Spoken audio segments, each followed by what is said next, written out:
if you're looking at our channel. Hi, Liz.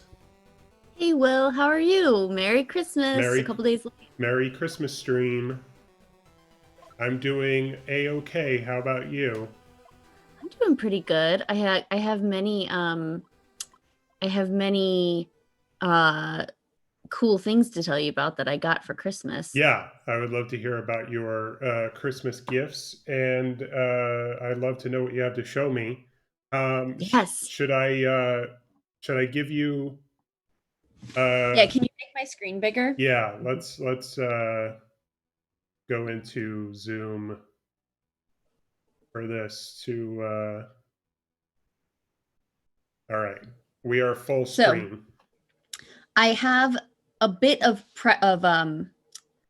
context first. Yeah, So, I have recently in quarantine started following people on TikTok. yeah. I do not post my own TikToks, but I have TikTok and I mostly follow people that make food and one dude who gardens and sounds like Joe Pera and a cleaning lady, which is making me feel very self-conscious. You're a But TikTok lurker.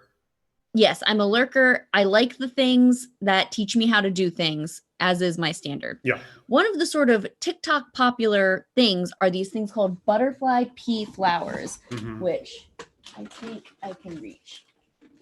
They're these. Okay. When you brew them in water, which is, let me show you what happens when you add acid. Are you ready? I'm Are ready. you watching? Yes.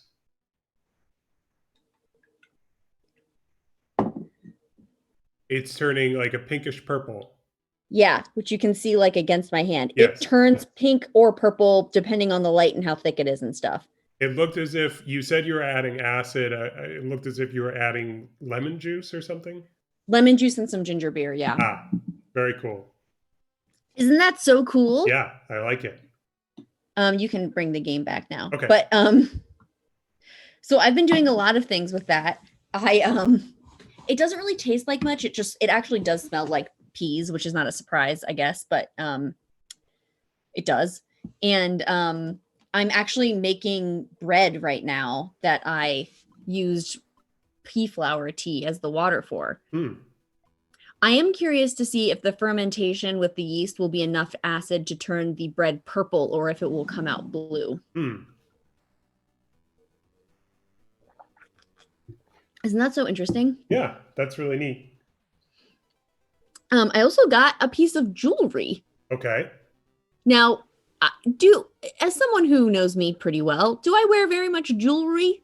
Not that I've ever been aware of.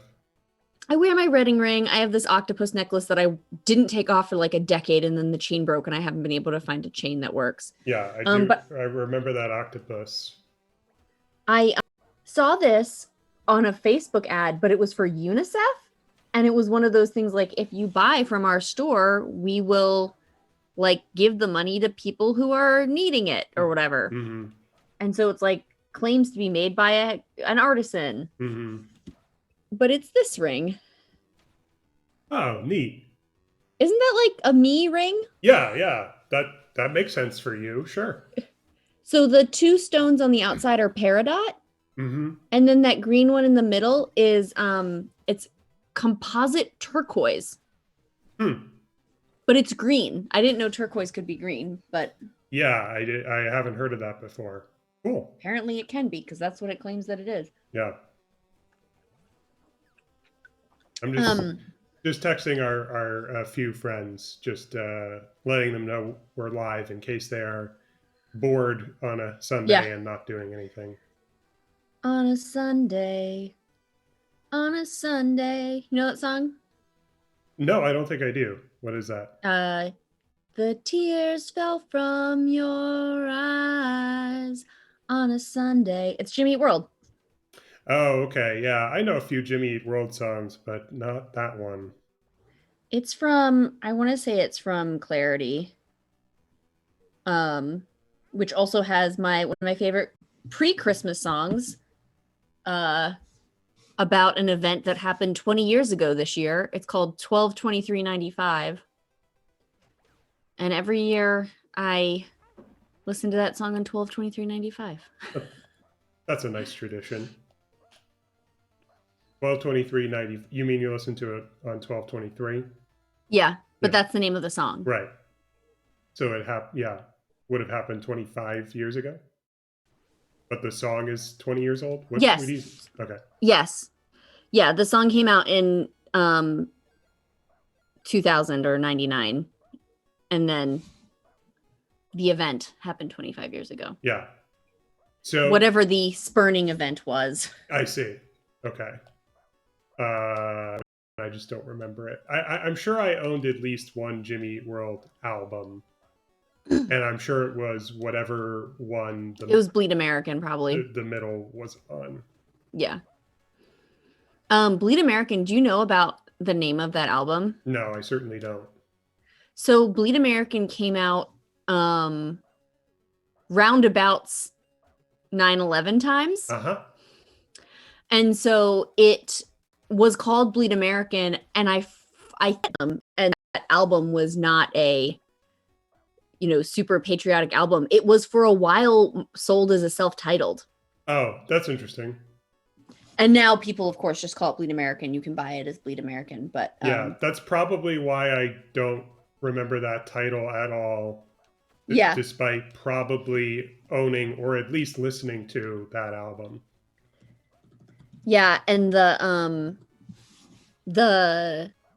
cover is like a bunch of trophies. Okay. On what looks like a jukebox. Yeah, let me see if I can find the name of it. So it came out on July 24th, 2001. Oh, okay. So pre 9/11. Pre 9. So that's what I mean, though, is that like it started. Mm-hmm. It started out as Bleed American, and then they changed the name for a little bit. Yeah. Okay. Gotcha. Yeah. From your story, at first, it sort of sounded like perhaps the album, they were making it before 9/11, and then it would have come out after, and so they made the decision to change the title. But I fully understand. Yeah. What was actually the context? I couldn't remember if they had said that it was going to be Bleed American and then they changed it like right after, but no, it was sold as Bleed American for a few months. Huh. Yeah, I wonder. But yeah, that's the one that's got. I encountered it. I have no specific memory of that. That one's got the middle Sweetness, a praise chorus, and the title track Bleed American.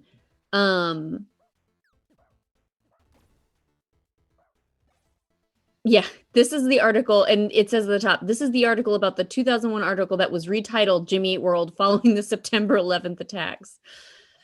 Cool. Because some people might own copies of it that just have it as a self-titled, but they have another self-titled that came out in 1994. That's funny and very confusing. Yes, those poor dudes. But Clarity came out in 99. Okay, and that's, I think, my favorite album as a whole of theirs. Yeah. Obviously, we're here to talk about Jimmy Eat World's discography, but if we could take a quick break from that.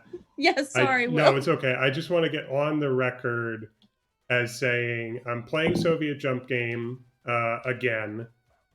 The reason I'm playing this game today is because you and I have a lot to talk about. Yes. And we could do a simple just chatting stream where it's just our faces, and maybe it will come to that. But this is a game that I can play pretty mindlessly and hopefully, in theory, carry on a conversation with you while playing it. I also wanted it on the record that if I die in this round, it's because my screen was going black. No, is it still happening? It was happening. It seems to have stopped. It will always happen. Oh my God. But it will happen to varying degrees. And I think because we're playing this game and it's not very taxing for my computer or my internet, I think it just happens a little bit and then it goes away. I managed to not die. I managed to win the first round. And the winner is you. The winner is me. And hope, fingers crossed, that blackout. That sort of it's sort of a strobing blackout on my screen that I think you can't see on the stream. I can't see it. But it's no. happening to me. Yeah. And I trust that you have checked that not only are we live and visible, but we're also audible as well. Yes. And everything is, we're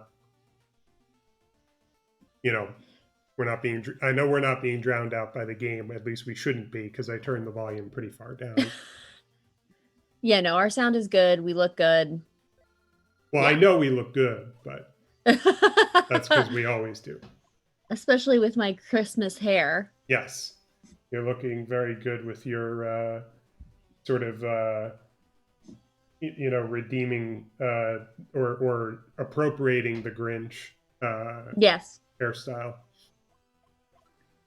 So I was, before I move on to some other topic, was there anything else gift related or related to your Christmas that you wanted to share? Yeah, I can tell you about a couple of other of my gifts if that's okay with you. Please. That's one of the things that we're here for.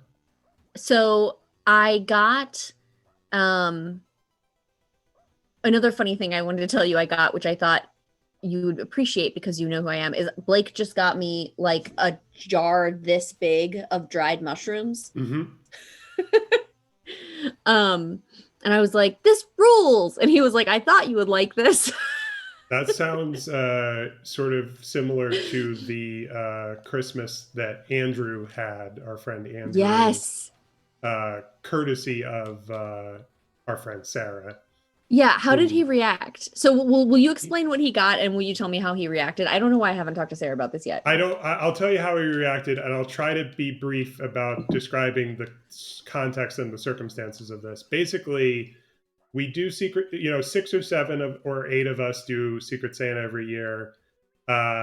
This year we used a website that will distribute the names for you. Elster? I don't remember. I didn't set it up. Got out. However, I did notice that after I got my name, there was an option to write in what you wanted. And the other people would be able to see it, or if not other people, then one other person, the one who secretly has you. I did not take advantage of that because I thought that would be spoiling some of the fun. That's I don't intend for that to pass judgment on anyone who did use that function. Yeah. Namely, our friend Andrew used it and listed some options. And Sarah took advantage of that and got him a couple of the things that he specifically asked for by name. Namely, she went to Whole Foods and got him various kinds of canned fish. I believe what he had written down was tinned fish, but Perhaps, yes. It was tinned or canned fish and pickled okra. And Sarah did a bang-up job, not only in purchasing these items, but more so in presenting these items, because they were in a gift bag, but inside the gift bag, each thing was individually wrapped. Amazing. And there were 5 things. And Andrew looked inside the bag and saw the wrapped items and said, "Oh, holy shit." Started to take them out one by one, and one was a jar and the others were tins. 3 tins were identical. 1 tin was of a different size and shape. And the one that was of a different size and shape, he was able to hold up and say, "I know what this is," before unwrapping it. And he said, "This is one of my favorite brands." And then he unwrapped each one, and some of it was stuff that he knew that he was very glad to have, and other stuff was more of a surprise, and presumably items that he had not sampled before. Mm-hmm. And he was, like he's known to be very. I already said overjoyed, but I'll say it again. He seemed very happy. Amazing. Why did we get into? Because you got mushrooms. Mushrooms, Right. yeah. Yes. So our devotee is now watching. Hello, Sarah. Hi, Sarah. I just made Will tell me how Andrew reacted to your tinned fish. Not only devotee of the podcast, but follower of the Twitch stream, which we're very grateful for. That's like the next layer or level. Like if we had a Patreon, that would be one tier up. Yeah. But then I got some books and some games that I wanted to talk to you about, which I know is a favorite topic for you. That's right. I want to know more about this. Today I did also get this. This came in the mail today. It's a Me Without You sweatshirt for the winter solstice. Yeah, that looks really good. I noticed it's really good. Very cozy. The back has a line from Winter Solstice, which is like their hearts crushed in the snow or something like that. Mm-hmm. It's very good. So do you want to know about let's see, which media format do you want first? Music, books, or games? Let's go in that order exactly. By the way, Sarah says, I heard some of it and believe Will's retelling to be accurate. Thank you. And I know you just told me, but could you tell me again the order you want me to go in? Music, books, games. Okay. So music-wise, I got Boy EP on vinyl, which I have owned, but I didn't own on vinyl, and I was very excited about that. Yeah, that's very cool. Kenny also got me the final Boy Genius, whose album I don't have, which is Lucy Dacus. Okay. So I have her album, which is really good. I was talking to my friend Ryan about it, and I have to agree with him, which is that he at one point said Lucy Dacus was his favorite. And I really like Lucy Dacus, but I was like really? Why? Like, why her specifically? And he was like, I had like Lily and Phoebe Bridgers are way better lyricists, but Lucy's like sort of rock sensibilities are like way more in line than with what I want to listen to. Mm-hmm. And that's true. It's like the sort of music that like I could just listen to like all of the time and not get tired of it. Yeah. If that makes sense. That's cool. I don't know a ton about Boy Genius, but I think I know enough that I would characterize your surprise as like that's like if somebody said their favorite Beatle was George. Yeah. It's like, yeah, he still rules. Mm-hmm. But not the popular choice. Yeah, exactly. Mm. So that was music. That's music. Books. So I got a couple of books of poetry that I can't really speak to too much because I haven't really read them yet. And I've never heard of these books either. Kenny got some books that look really good, but I hadn't heard of. But I got 2 cookbooks. Mm. The one was Dessert Person by Claire Saffitz, who's from the old times of the Bon Appetit Cat Test Kitchen, who I adore her. She's one of the people I dream about. Sure. And her recipes are all just like so precise and so easy to follow. I've been making she started doing a video series of her making some of the recipes from the book. And she includes the ingredients list. And I've been making the recipes from that. And I've made her focaccia twice. And I made these like really wild cookies that were like, they were toffee oatmeal cookies where you made your own pecan toffee first. And then you chopped that up.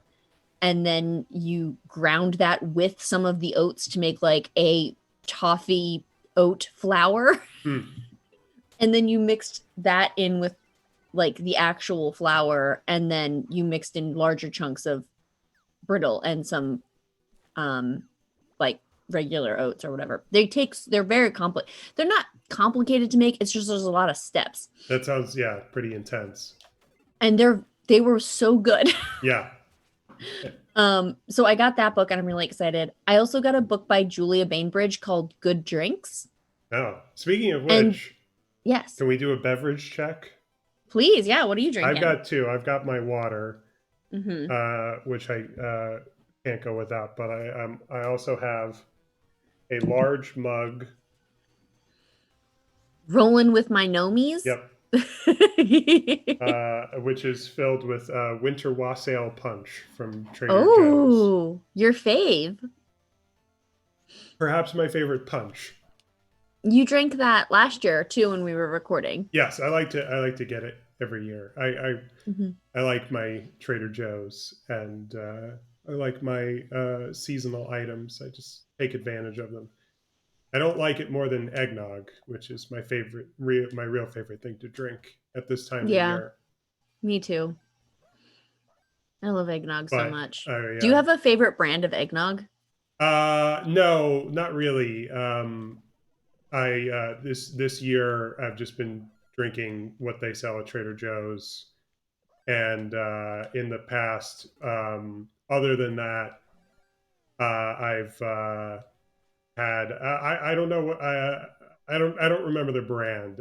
I just know that like we've picked it up at Target and it comes in a bottle rather than a carton, Like a glass bottle? like a plastic bottle, Mm. like a wrapped in this red label, and I think there might be a green label for like the diet version or something. Um, anyway, I've never had a bad one, and so I'm not picky about the brand.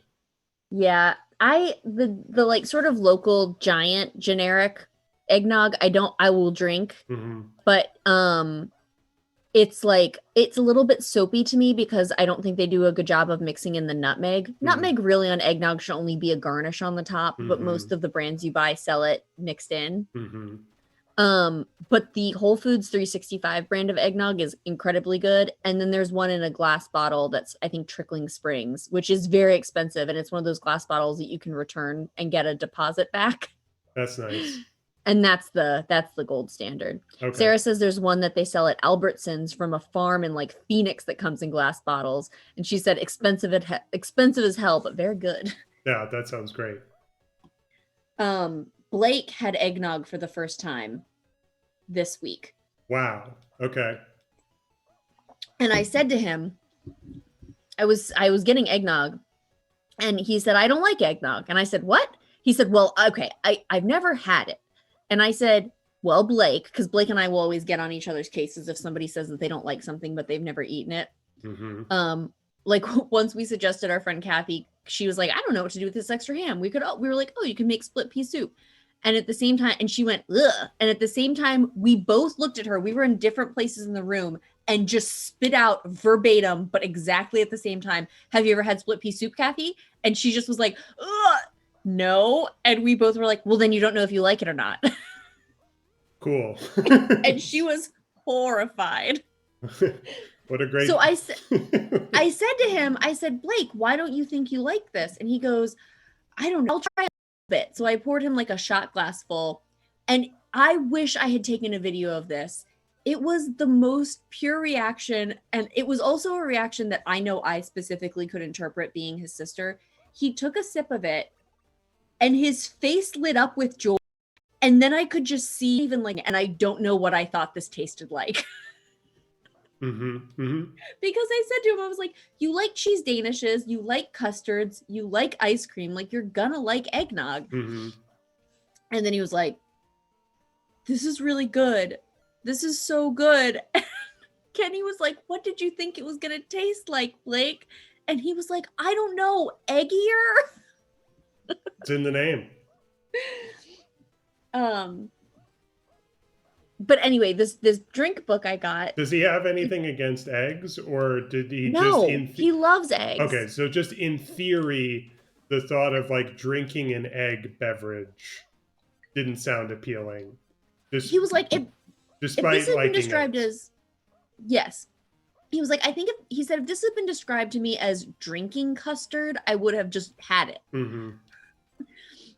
No, Blake, I think what we finally deciphered was we think that he thought it tasted like buttermilk and like just like eggy taste.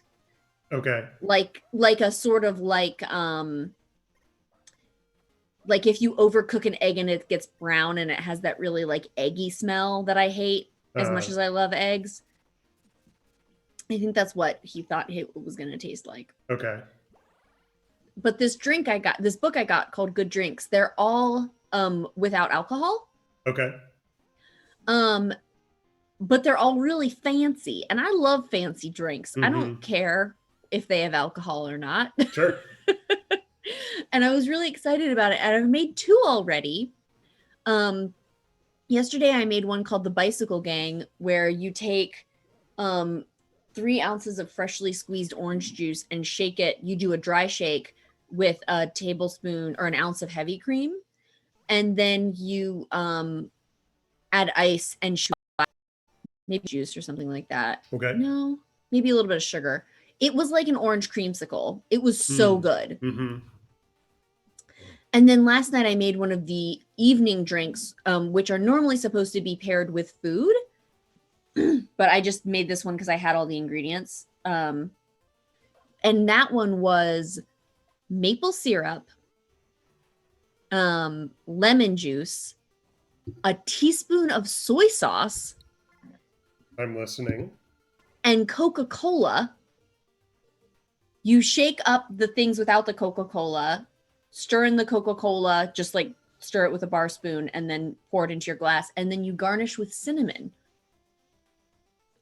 It ruled. Yeah, that sounds exactly like something that would rule. And I knew that you'd particularly be interested in this one. Because she also suggests drinking this with eating a burger while you're eating a burger. And I can just see me making you a really nice burger and mixing this drink for you, and you just being like, this rules. That sounds like heaven. So yeah, those were the main books I got. Yes, you do. I'll make sure to drive to Tucson. Get over here. So was that books? That's books. Mm-hmm. And then games. I actually got a lot of games, and I didn't even know I got a lot of games until after we were done opening our presents. Okay. Because I went to go get onto Animal Crossing after we were done opening our presents, and Kenny was like, wait a second. And I was like, yeah. And he was like, I got you a bunch of video games. I was like, oh. Like he downloaded them to the Switch? Yeah. So the first one he got me, I had asked for, and I had made a typo. I had asked for, apparently, I had made a typo, and it had apparently auto-corrected it. And what I had asked for officially was something called uterus effect.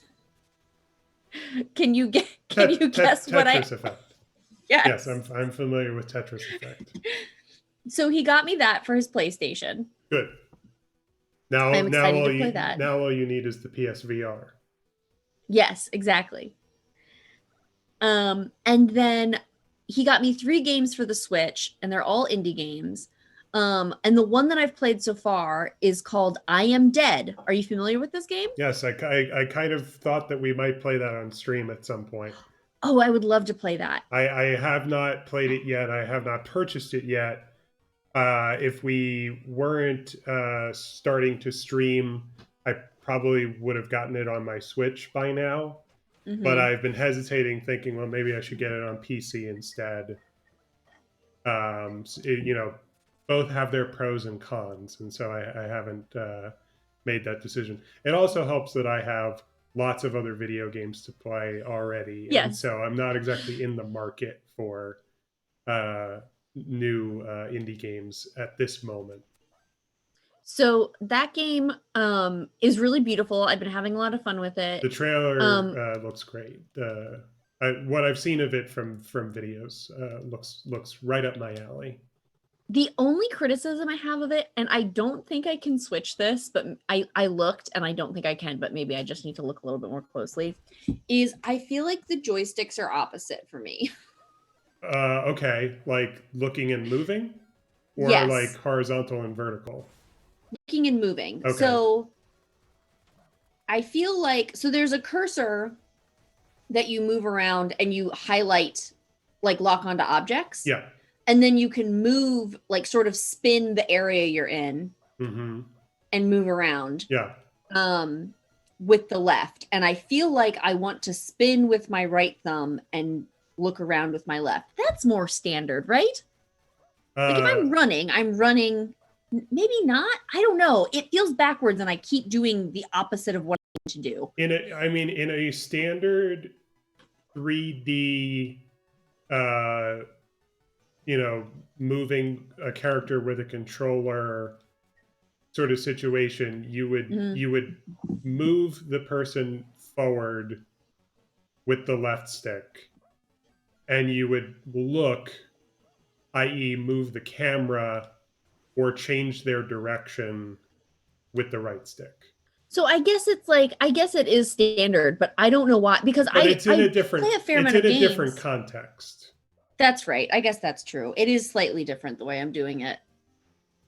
Like it's not like you're playing Portal or Call of Duty or something, or Breath of the Wild or something, right, where it might feel natural to you, but something about the context is like, giving you different expectations. And then he got me. Sorry, just one more thing before you move on from that. Something that I have been struggling with since I started gaming on PC is when I have the option to get something on PC or on my Switch, I really want to know from some kind of authority which version is the definitive version.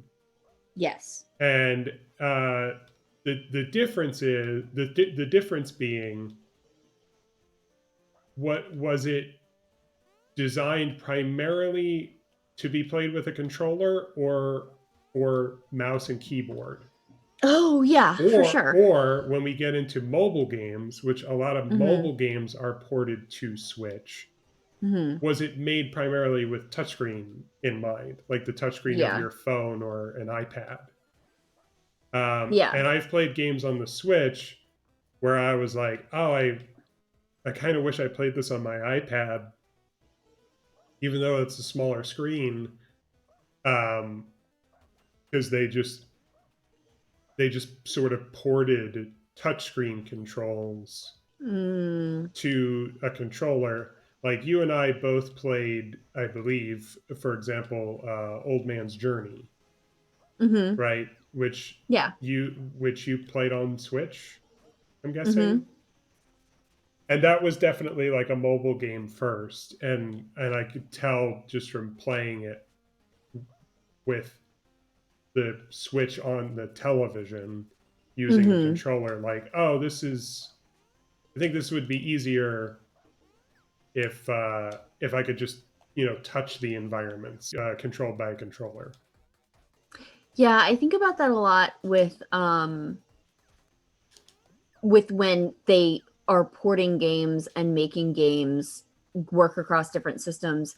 The first time I know I encountered this where I realized it was weird was the Telltale Games Monkey Island that they put out. Kenny bought it.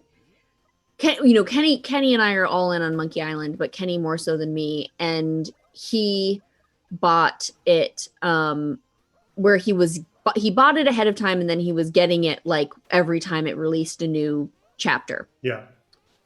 But then the way that he bought it, he also got a like PlayStation disc at the end that he could play it on PlayStation. And doing a point and click game with an PlayStation controller sucks. Yeah, that's why I gave up on that game, because I tried to play it on my Xbox 360. Yeah, and that would have been terrible. I was used to playing it on my computer where you had a mouse. Right. And so do you get the impression at all from I Am Dead that it might be sort of a point and click game, or that it might like if you were playing it on PC with no controller, that the way you would play it was pointing and clicking? Yeah, actually, that makes a lot of sense. Yes. Yeah. Because it's a lot of like fixed perspective where you're turning a lot of things. And then, so it probably would be better for you to play on PC. I think what I need to do is that when I'm in doubt about whether it should be mouse and keyboard or controller, then I should get it on PC so that I probably, in most cases, have the option to try them both. However, the drawback is I have a pretty nice, pretty big television that I would like to be able to play games on. Yes. But I have a pretty good monitor too, so I wouldn't be losing a whole lot. I actually found with the Switch that I like prefer like playing it a lot of the times on my handheld. Yeah. And I found that to be true because I'm closer to the screen, even though it's smaller. Yeah. And so with Breath of the Wild, for example, I actually had two very different modes, which was that like if I was just running around, I pretty much wanted to play it holding it. But if I was doing a boss fight, I wanted to do it on the big screen because that I felt like I needed the full screen for. Yeah. Which I felt weird about. what size television do you have? If you don't, big. I don't know. Blake buys them for us. That's nice. And by that I mean like we had a TV that we liked, and Blake was like, "TVs are so I bought you one." And we were like, "Oh, years later," he was like, "I didn't know what else to get you for Christmas, so I got you a new TV." I think it's like, this big. It's not so big that it's like silly. Yeah. In 2020, that is. Right, by 2020 standard. The first TV that we had, which made a lot of sense because we were living in a bedroom, was about the size of my external monitor on my computer. You know what I mean? It was like this big. It was bigger than our computer screens. Yeah. And the other TV we have, which we still have it, we have it in our bedroom, though we never watch it. Because we just didn't know what else to do with it. Isn't small either. But it's in between the two. Yeah. So you were about to say what the other games were? Yes, they are. I texted Kenny to see if he could tell me the name of them, and he didn't text me back because I don't actually remember the names. 1 second. I might know. Do you know how to describe? Well, she took her headphones off, so she can't hear me. I'm going to ask her whether she could describe them, because if she did, I might know the names of them. But instead, I guess she's going to probably get her Switch and bring it with her and look at the titles on the Switch. There it is. Okay. So. Yes. Shady Part of Me. Okay. Not familiar. Which I feel like I've heard that title, but I'm not familiar with that game. This is what the little guy looks like. Yeah. Yeah, I think I've seen that in the eShop. I said to Kenny, I was like, "What's this about?" He was like, "You have like a shadow." Cool, dude. What if you had a shadow? And then there's one called When the Past Was Around, which is like got this beautiful. Can you see that? Yes, I can just see that. And he said that seemed to be a point and click. And he said that he was excited about all of that. Neat. But there is one more. Oh my gosh. And it's not a video game. I mentioned this to you. It's a board game. Yes. It's a tabletop game, as we talked about very early in the run of our podcast. It's called, so it's from a series Okay, let me back up. Yeah. There is a tabletop game company called Restoration Games. Uh-huh. And their shtick is that they make new versions of beloved games that are no longer, I will say, in print for the sake of Yes. concision. Yes. This is to the limited extent that I have any knowledge of this sort of hobbyist world. I understand that this is a popular type of company in the greater world of toys, games, collectibles, and hobbyist items. So I know that, for example, one of the games that they're working on restoring right now that they have pictures of the prototype is, I guess, a game called The Dark Tower. And so they're now making a version called The Dark Tower Returns, which I suppose the idea is that it's like the same gameplay for the most part, but updated, and it's, their own version of it. So they're not just like reprinting them. Mm-hmm. The game that he got me, though, is from a series called Unmatched. Mm-hmm. And it's a cool series where any of the, before I explain what the game is itself, the games have characters that you play as, and any of the characters and any of the boards from any of the sets you can mix and match. Yeah. And then there's, so I think I just described it to Kenny as sort of like a low fee of entry role-playing game type fighting game. Mm-hmm. So he got me a Buffy one. Mm-hmm. So there aren't very many of these out yet. There seem to be 2 that are called like Legends. There's like a Legends Volume 1 and Volume 2, and those seem to be like sort of general mythic fighters. Like I think one is a Medusa. Mm-hmm. And then of all properties, the other version of this game is from Jurassic Park. That's funny. Which is funny in this family where Kenny loves Jurassic Park. Mm-hmm. But yeah, so the way you play is there's a board. It's got 2 sides and you pick one to play on. So the Buffy has a side that's the bronze. And then also like outside of the bronze is the graveyard. Cute. And then the other side is the high school. And the board has circles, and your person can only be on those circles, and those circles have lines connecting them, and you can only move through those lines unless your character has a special ability or whatever, or there's like a special card that you're playing. Mm-hmm. You have 2 fighters. One is your hero, and that's your main character, and that's got an actual figurine that you're playing as. Yeah. And one is a sidekick. Mm-hmm. Now, apparently not every hero has a sidekick, but in Buffy they all do. And the sidekick is represented as a token. And then you each have your own decks that allow you to attack, defend, do something called scheming, where you're sort of picking up cards or doing other sort of moves that might be useful. Mm-hmm. And basically what you do is you set up the board game, you put the figurines down, and then there's no dice.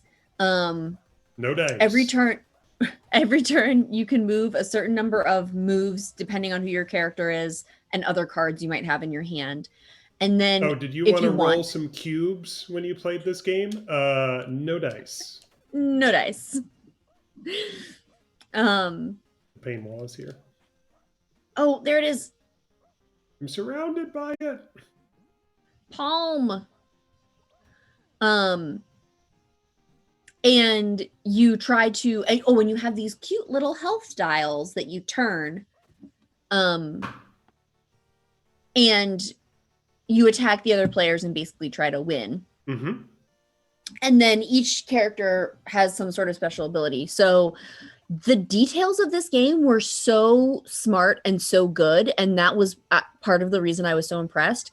But that said, Blake, who's never watched Buffy, played with us. And he later was like, that game was really fun. That was good. So I highly recommend it. Cool. Some details from the Buffy version that I think everyone who knows Buffy can appreciate. Mm-hmm. So the sidekicks are Buffy can eat your deck are specific to your sidekick. So like, you know, if it's an attack card only that like maybe only Giles can use or something like that. Angel has faith, which is a little bit weird, but okay. Well, I think if you know the comics, I think that makes more sense. Okay. And then Spike has Drusilla. And Willow, of course, has Tara. So a cool note about Buffy is that Buffy has the special ability that she can move through people. So normally if you're on the board, if there's only like one way to move, like left or right, and there's somebody each there, you're stuck. You can't actually move. But if you're Buffy, because Buffy can basically jump over people, you can. Sure. Which I love as a detail. Yeah, that's a good mechanic. Willow has a little token that's extra that she comes with. Okay. That's an eye. And if she takes damage or if Tara takes damage, you flip it over and she becomes Dark Willow, which means there are certain things that happen on the cards you play that are different. Unless or until Tara is in an adjacent spot and then she turns back into regular Willow. Yeah. Okay, but this is where I think this is what I mean when I say the details are really good. And spoilers for anybody who hasn't watched Buffy. But if your hero dies, you're out. But your sidekick can die while your hero keeps playing. So if Tara dies, that just means you're Dark Willow until the end of the game. Yeah. Isn't that so smart? Yeah. That tracks.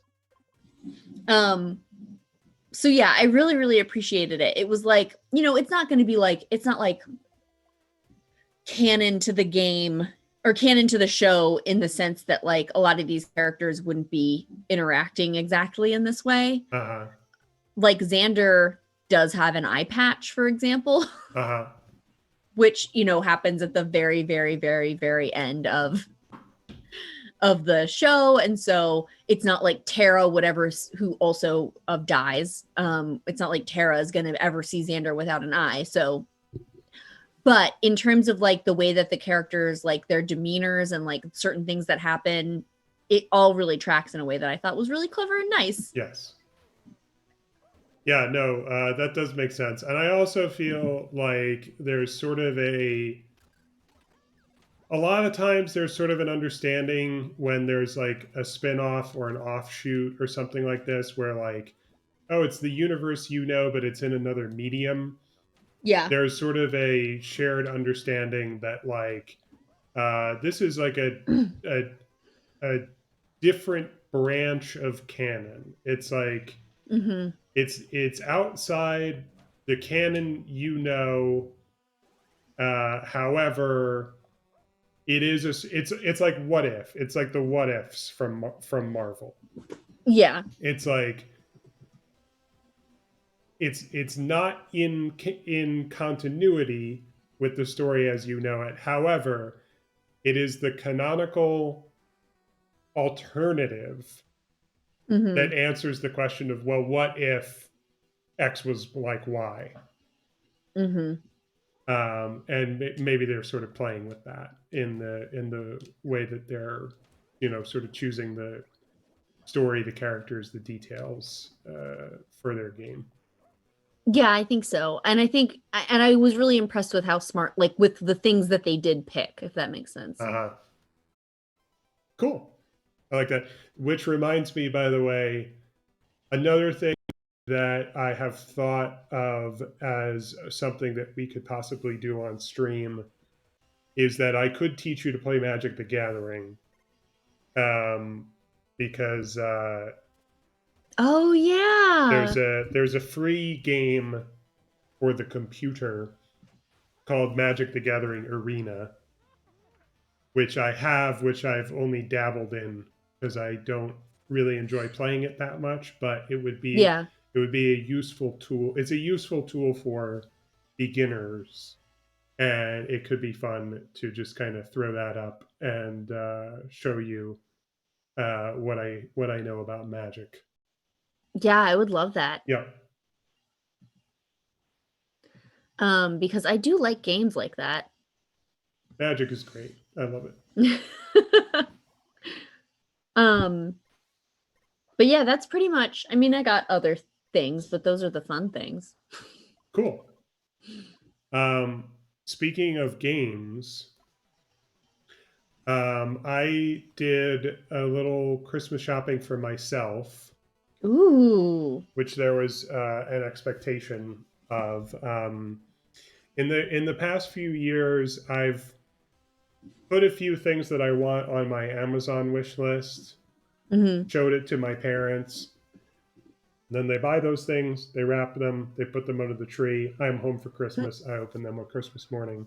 Yay. I'm not home for Christmas this time.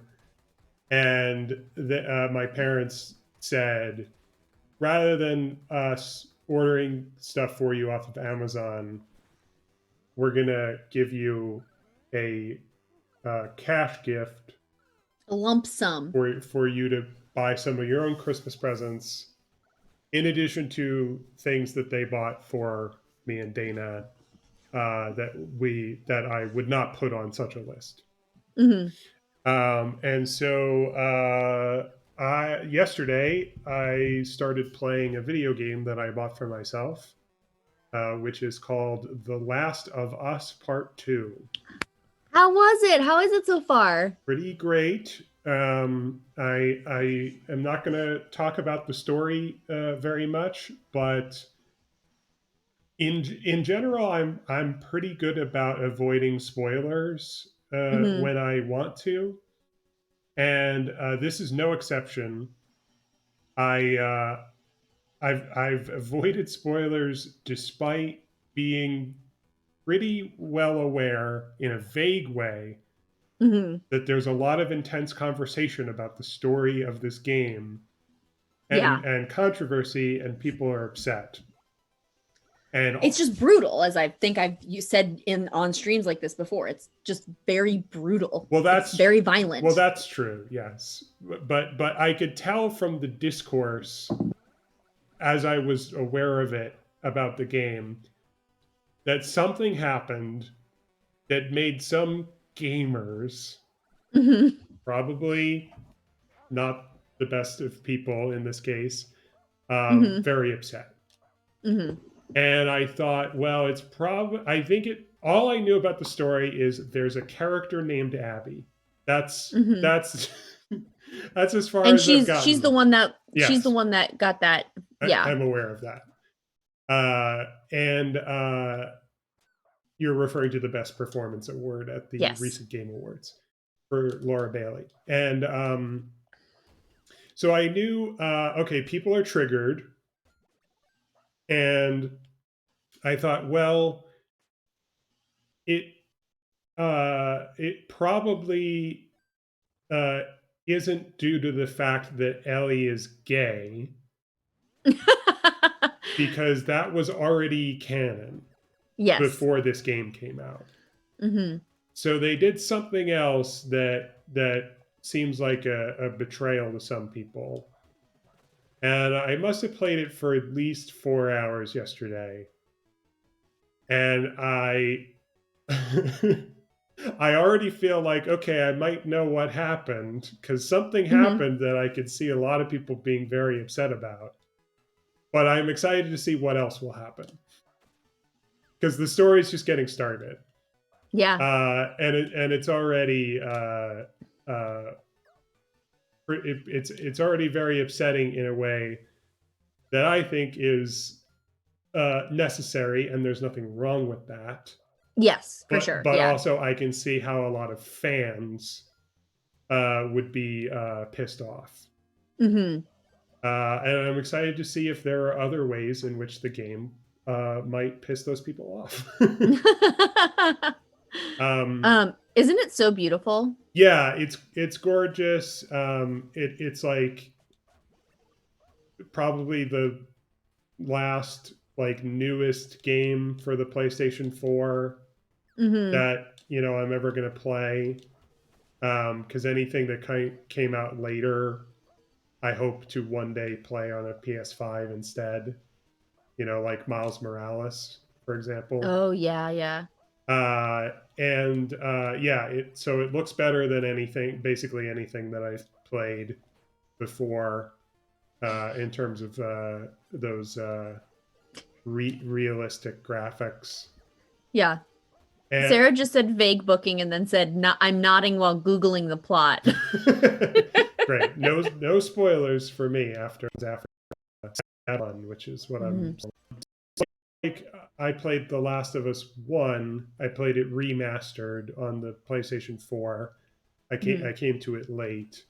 Wait, did it come out on the PlayStation 3? I believe so. Oh my God. I mean, the remaster. I don't think I realized that. The remastered version that I played was for the PlayStation 4. So Sure. I think the original must have been for the PS3. God, that game looked good on the PS3. I imagine it did. I don't know from experience. I think we must have played it on the PS3, but maybe I'm wrong. But yeah, my experience is that, you know, I don't particularly want to play a zombie game. I'm not. I don't tend to like that kind of genre when it comes to my video games. It stresses me out a lot to play it. Yeah, me too. It stresses me out to watch it. However, I have to sort of subject myself to it in order to enjoy the finer aspects of the game. And speaking of which, I wanted to tell you about what I was gaming prior to starting this yesterday. Oh yeah, which is related. If Santa Claus has his nice list and his naughty list, I have been diligently working my way through my naughty dog list. Are you familiar with Naughty Dog? Of course I am. Yes. Yeah. Okay. So I had never played any of the Uncharted games before. Oh yeah, I've seen Kenny play one or two of those. But pretty early on into quarantine, they gave away for free on PlayStation the first 3 Uncharted games, which they packaged together and they called the Nathan Drake Collection. So I downloaded it for free. They were giving it away as a way to encourage people to stay inside and play video games, rather than going out and spreading the novel coronavirus, COVID-19. And after downloading them, I didn't touch them for months until around Thanksgiving time when I started playing them. And now I've played through all 3 of them. Oh, have you liked them? I know those games are beloved. Yes. Well, yeah. Here's the thing. Like a lot of video games, in my experience, in my estimation, I enjoy them a lot despite myself and despite themselves. Despite despite sometimes hating the experience and also intellectually knowing that it's not very good. Despite that, I'm glad I did, and I thoroughly enjoyed it, so much that I might even spend money in the near future to play Uncharted 4. I think I just want to see it through. I became weirdly invested in the sort of mystique of the Nathan Drake. They did a job of like making like a sort of almost legendary, like cinematic, like film type character out of this invented video game protagonist. Yeah. And I'm also now, by extension of that, I'm sort of weirdly invested in the possibility of an Uncharted movie. and I sort of want to see that work as a film franchise. I think that'd be interesting. I think when they make it, they might make it family friendly. They Mm, might make it like most, big franchise. They're PG. yeah. However, I hope they don't do that because I Hmm. think the opportunity that they have is to make like R-rated Indiana Jones. Yeah, which would be I awesome. think that could be like the niche that they fill. Hmm. How they set themselves apart is Hmm. like, okay, it's not just like a rehash of Indiana Jones. It's still fun. I'm not talking about dark gritty. I'm talking about like fun, violent. Uh, I'm talking Like, a little bit more violent, and also maybe at some point we get to see a butt or two. Sure, or two together, maybe. that sounds like a lot. I don't know if I've ever seen that in a film. Like next to each other. That would be breaking new ground that maybe should stay uncharted, as it were. Oh my god. I also I bought myself a couple of books which I can reach for. Oh yes, please. I bought myself stupid background. I bought myself Marks at the arcade. Marks at the Arcade by Jamie Woodcock. Consoles, controllers, and class struggle. I don't know why I said controllers instead of controllers. Because you're playing Soviet jump game. Well, or because I said consoles right before it. And I bought this is so big it's never gonna, the background is gonna totally mess this up. I bought myself this. It is It's Batman. no, it's Why the Last Man What is it? omnibus. It's Oh, a Brian K. Vaughan comic. oh, nice. It's a collection of all the issues, Mhm. which I've never read, but I am a big Brian K. Vaughan fan, going back to Runaways and continuing with Saga and Paper Girls, for example. Mhm. And Oh yeah, so Saga. I didn't read Saga, but I feel like I should it's probably. not too late. Well, yeah, and it's at the library. Yep. They're on a very long hiatus, but technically it's not over yet. So you can join now and Hmm. still uh, have more to go later. Oh, nope, I lost it. I had something to say and it's gone now. Keep going. So besides Christmas songs, Hmm. which is what we're here to talk about, Yes. and everything else has just been preamble. Fun. The only other thing I think I wanted to talk about was movies, Oh yeah. and it's a couple of days after Christmas. Traditionally, a good time for movies. Hmm. I know you've been busy and you have a family, and you don't have the time that some of us have. But I uh, I want to I want to make a small edit to what you just said, and I don't take this as a criticism. go ahead. Will, you also have a family. You and Dana are a Blah blah blah. family. You know what I mean. You know what I mean. I have a I know. child. I know. I follow you on Twitter. I know what you're talking about.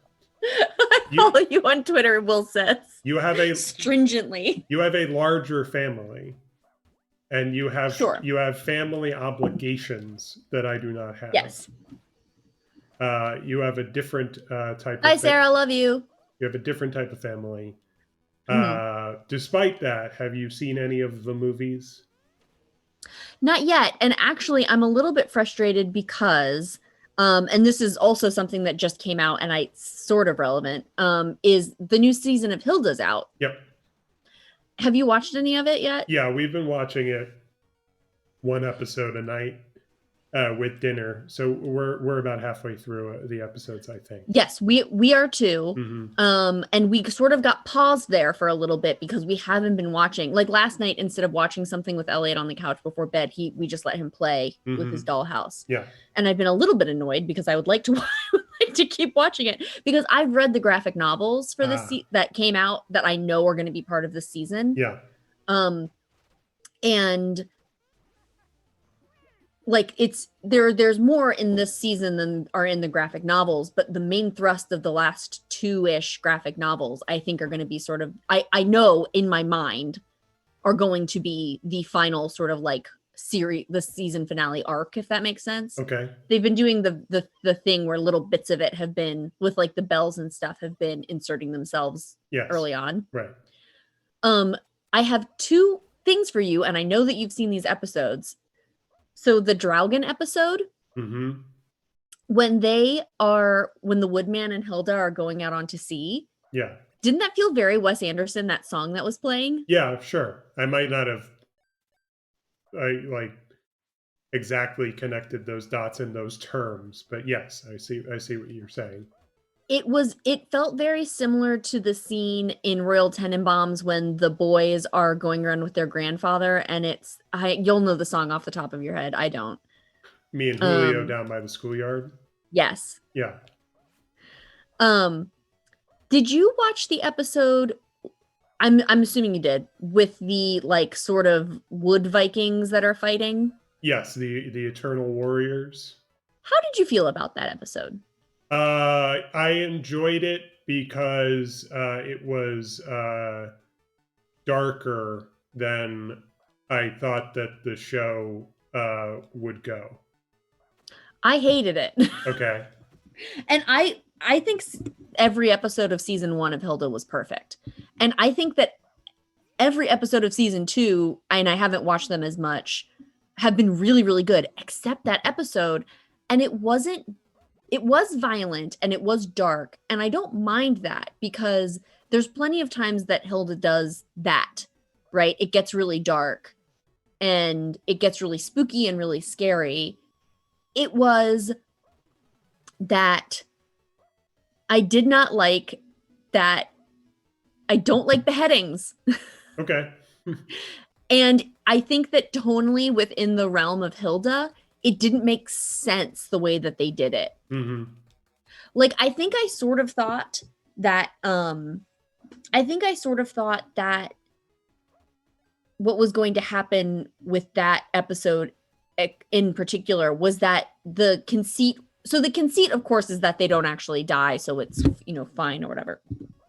But I thought the conceit was going to be that those people were somehow like ghosts or something like that.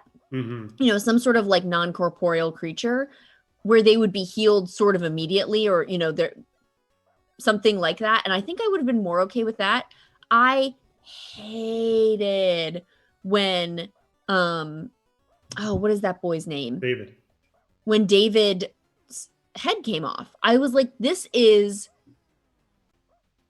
too much for a main character. Okay, as for a child human, like character that's part of the trio of friends. Sure. But yeah, otherwise I'm really, really enjoying it. But because of that, no, I haven't seen Soul. I haven't seen Wonder Woman 84, though I did see a very funny tweet that said they should have stopped at WW2. And is there a third movie that came out that I'm missing that I'm thinking of? On Christmas Day specifically, I don't watch Soul last night.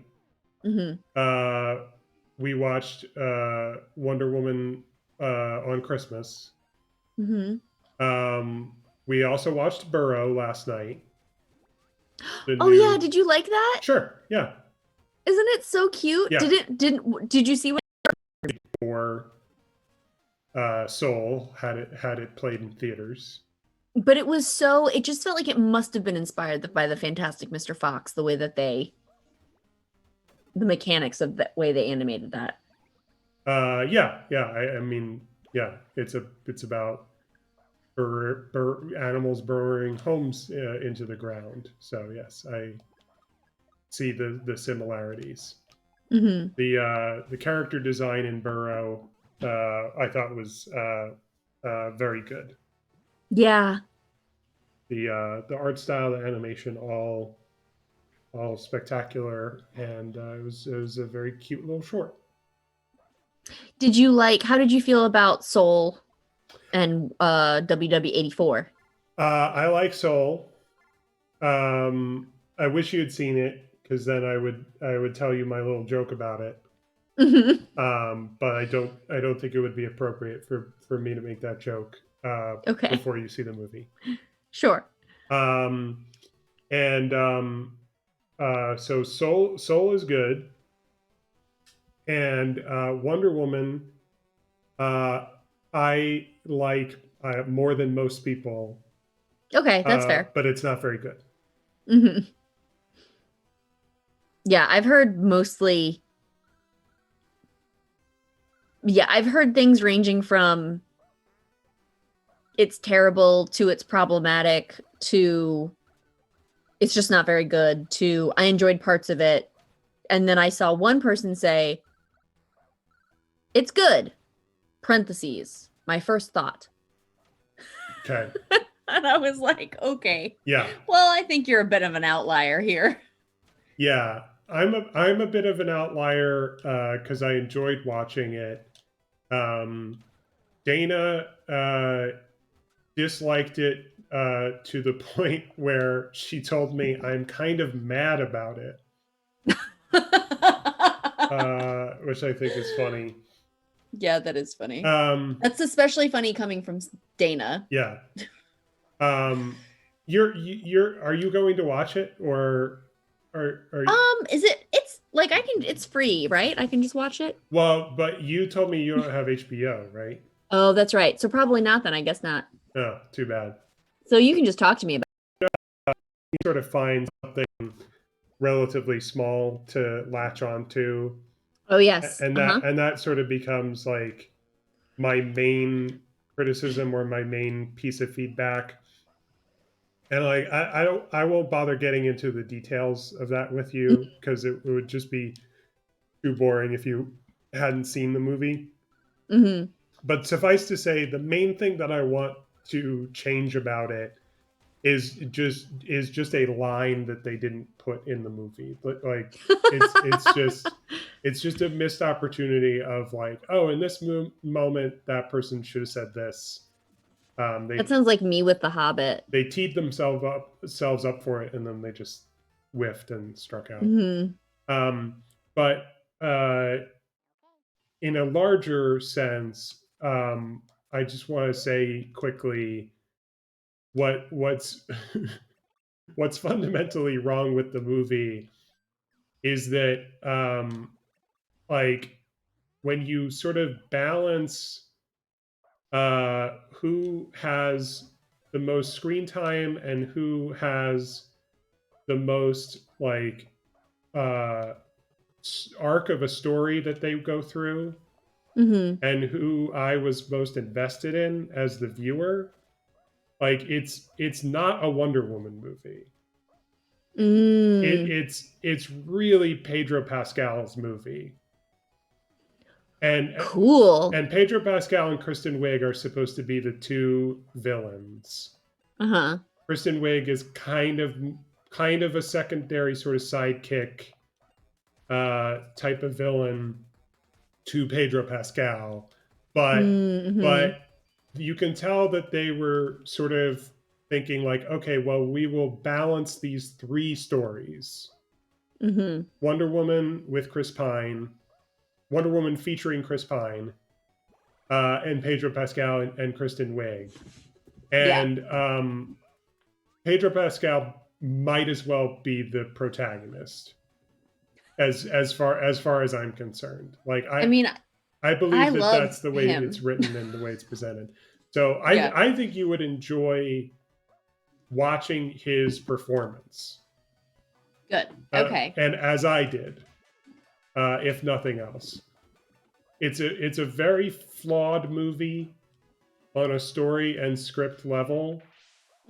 But part of the reason it's flawed is because I think it was very ambitious. Yeah. More so than how to integrate those ideas into into character and story. Into character development. that to me felt like sort of, I don't know, an inversion of the usual formula. Mm-hmm. Like usually, you know, the primary concern is like the action set pieces and where they are and when in the movie they take place and how Mm-hmm. many of them there are and hitting the beats of that formula. And then sort of tacked onto that is like, oh, and the movie has a theme Mm-hmm. and it's about like sacrifice or something like that. This feels like it was the other way around, where Mm-hmm. they were like, oh, I've got an idea for like, if we set it in the 80s, then we'll be able to tell this story about like the culture and like about the American dream Mm-hmm. and you know the dangers and the failures of that uh Mm-hmm. Mm-hmm. and not always particularly well. That makes sense. Yeah. I think it's a really interesting movie and I think it's worth watching, and I think you have to do something to get onto HBO Max because there's a lot of good stuff on there. Not the least of which is a new television show called How To with John Wilson, which is Yes. Yes. my new favorite show. So I know we're gonna have a battle royale in a second. That's not actually what it is at all. Close to that though. I'm going to go to the bathroom, Yes. get something else to drink, Mm-hmm. and then do you want to do it? I'm ready. Okay. I'm gonna be right back. See you soon. I'm just gonna stand here waiting for the pain. Oh, didn't have to wait long. Thanks, Red, for falling to the Iron Curtain. How many times have I won this stream? I don't know. I haven't been counting. I feel like it's been at least 4.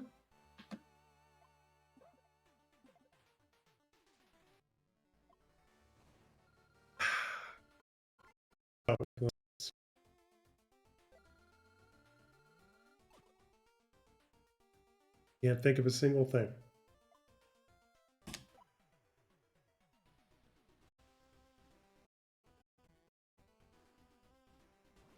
Is this entertaining? Look at some names. We got Dual Force in here. We got Raven's Blade.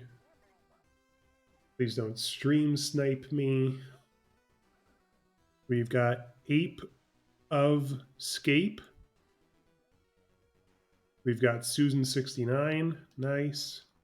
We've got Dispenser. Hope your name is Spencer, or else that's a very boring name. We've got Daniels. I loved your film, Swiss Army Man, film by Daniels. Gimme Chocolate. Okay. You're going down, Gimme Chocolate.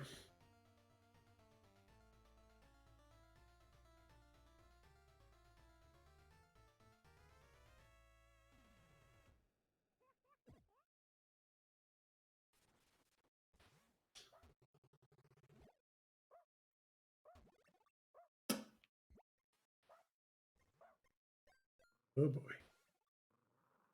Stay away, Dual Force.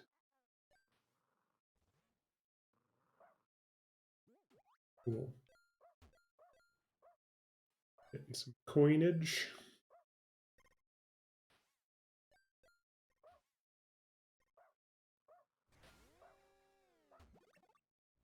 Pain wall's a little close for comfort, but not so close that I'm too worried about it.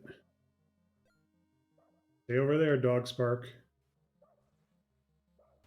Dogs Park. Dog Spark? Dogs Park. 2 ways to read that name. Kind of like the town that I'm from, which is called Whitestone. All one word. So you could also read it as Whitest One. White Stone, Whitest One.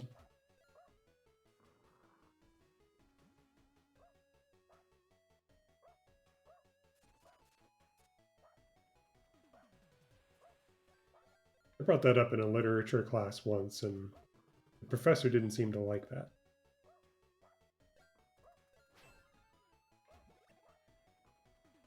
We were talking about a Toni Morrison book. Right now, I'm not sure if I remember which one it was.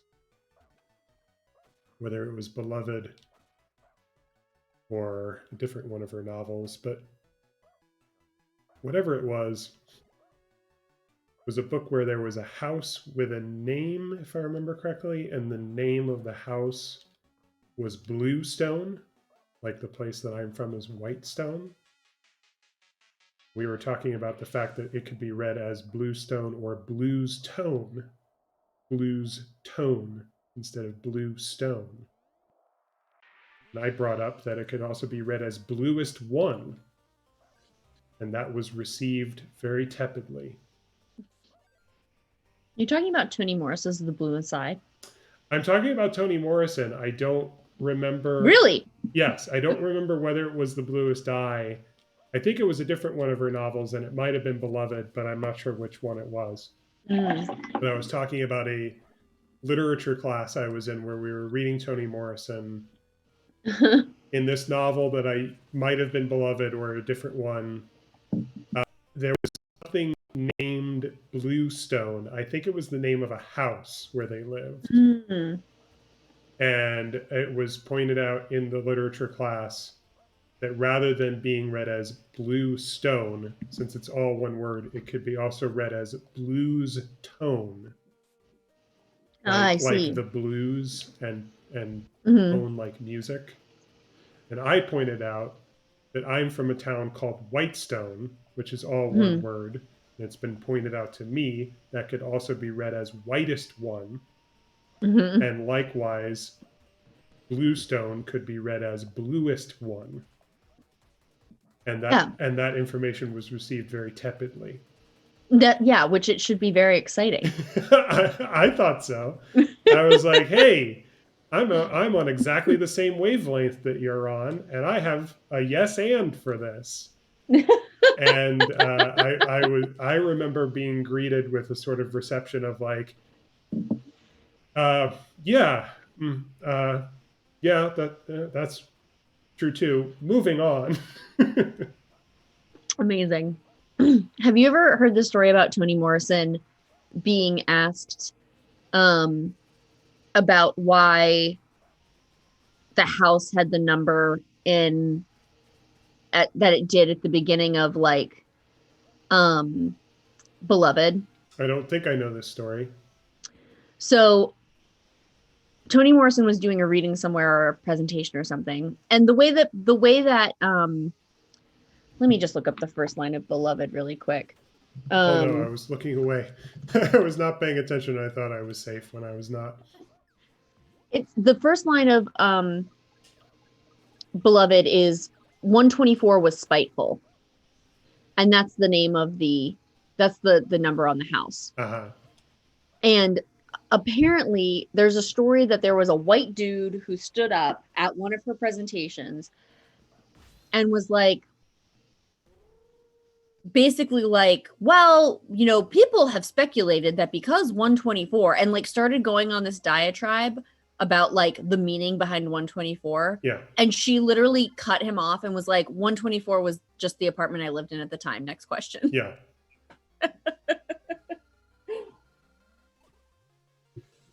So cool.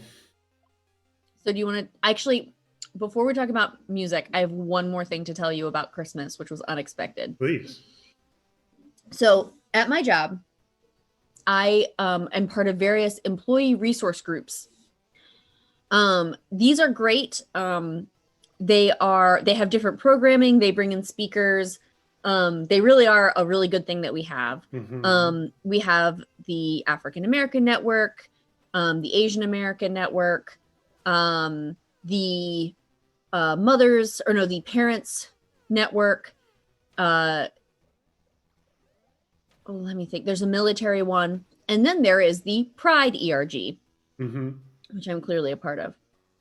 And every year they have a photo competition where it's called Images of Pride. And then you're supposed to vote on the images for like a month and a half, and then there's a winner. Last year, I thought I had nailed it because the photo I sent in was the photo of Elliot in his yellow dress, looking at himself in the mirror, so happy when he was like 2.5. Yeah. This is a photo that I find to be, regardless of the actual like meaning of the photo, very artful. Sure. It's sort of dark in the background. The light is hitting him. It's very soft. I think the composition is good. I had sort of cropped it specifically. I felt very good about it. Yep. And the prize that year, the first prize that year was an Oculus. Wow. So I was like, Even one of those. yes, I was thrilled. I was like, this is happening.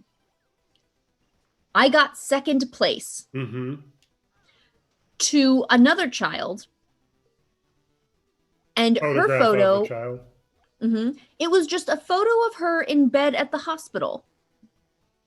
She had just had heart surgery. And this is why she won. I was annoyed about this for a few reasons. Reason number one, it was not related to pride. Reason number two, Elliot has had heart surgery. Yes! Reason number two was I'd be less bitter about this if my child also hadn't very traumatically had heart surgery. So I was very upset about this. I was like, this is bullshit. They didn't even follow the fucking rules.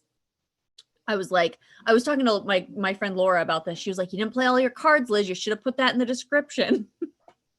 She was like, you should have been like Elliot, who had heart surgery at 8 months.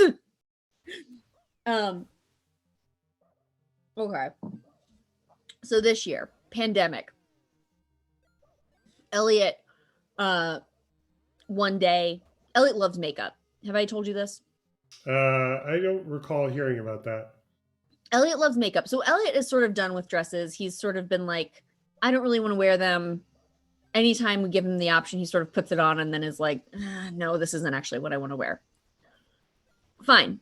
We gave him the option and he's having an opinion. It's like not an issue. Yep. But he's super into makeup, which makes sense because it's essentially face painting to him. And so I got him like some makeup brushes for Christmas, and we have this huge rainbow palette that's got like 40 different colors on it that Kenny had gotten when he was being Lydia from Beetlejuice. Yes. So he was her for Beetlejuice 2 years ago. So occasionally Elliot will be like, let's put on makeup. He'll put it on himself. He's like fairly good at it considering he's 4 and has limited fine motor skills. So one day he had put on a bunch of makeup and I had him go out onto the porch and I took a picture of him and he's looking up at me and he's smiling, and you can see like, it looks actually quite like, it almost looks like somebody was trying to be artful and like doing sort of random lines, if that makes sense. Yeah. This is the picture I submitted. Okay. So I submit the picture and you title it Heart Surgery Boy. I actually titled it Makeup Artist. Sure. And I never hear anything about the competition. There weren't any like voting links or anything like that. I was like, I mean, fine, sure. Like, I wish they would have emailed me to say like, we didn't have the bandwidth to do the competition this year, sucks, but that's fine. So I went to the end of year, like event that they had. And I'm sitting there. A Zoom call, I assume. A Zoom call, absolutely. And Chris, the dude who runs the Pride ERG, is like, and I do want to congratulate. Now we're gonna congratulate the winner of our Images of Pride competition. And on my screen is Elliot. And he says, and I also just want to especially say thank you to Elizabeth, who is always, really, how did he word it? He basically said, like, I always contribute to the photo competitions and I'm like very consistent, which is true. I've contributed every year since I've worked there. And as I'm thinking about it, I'm like, oh my God, They didn't have, because there's also a pet competition, which I did not submit to this year because I didn't have it in me. Mm-hmm.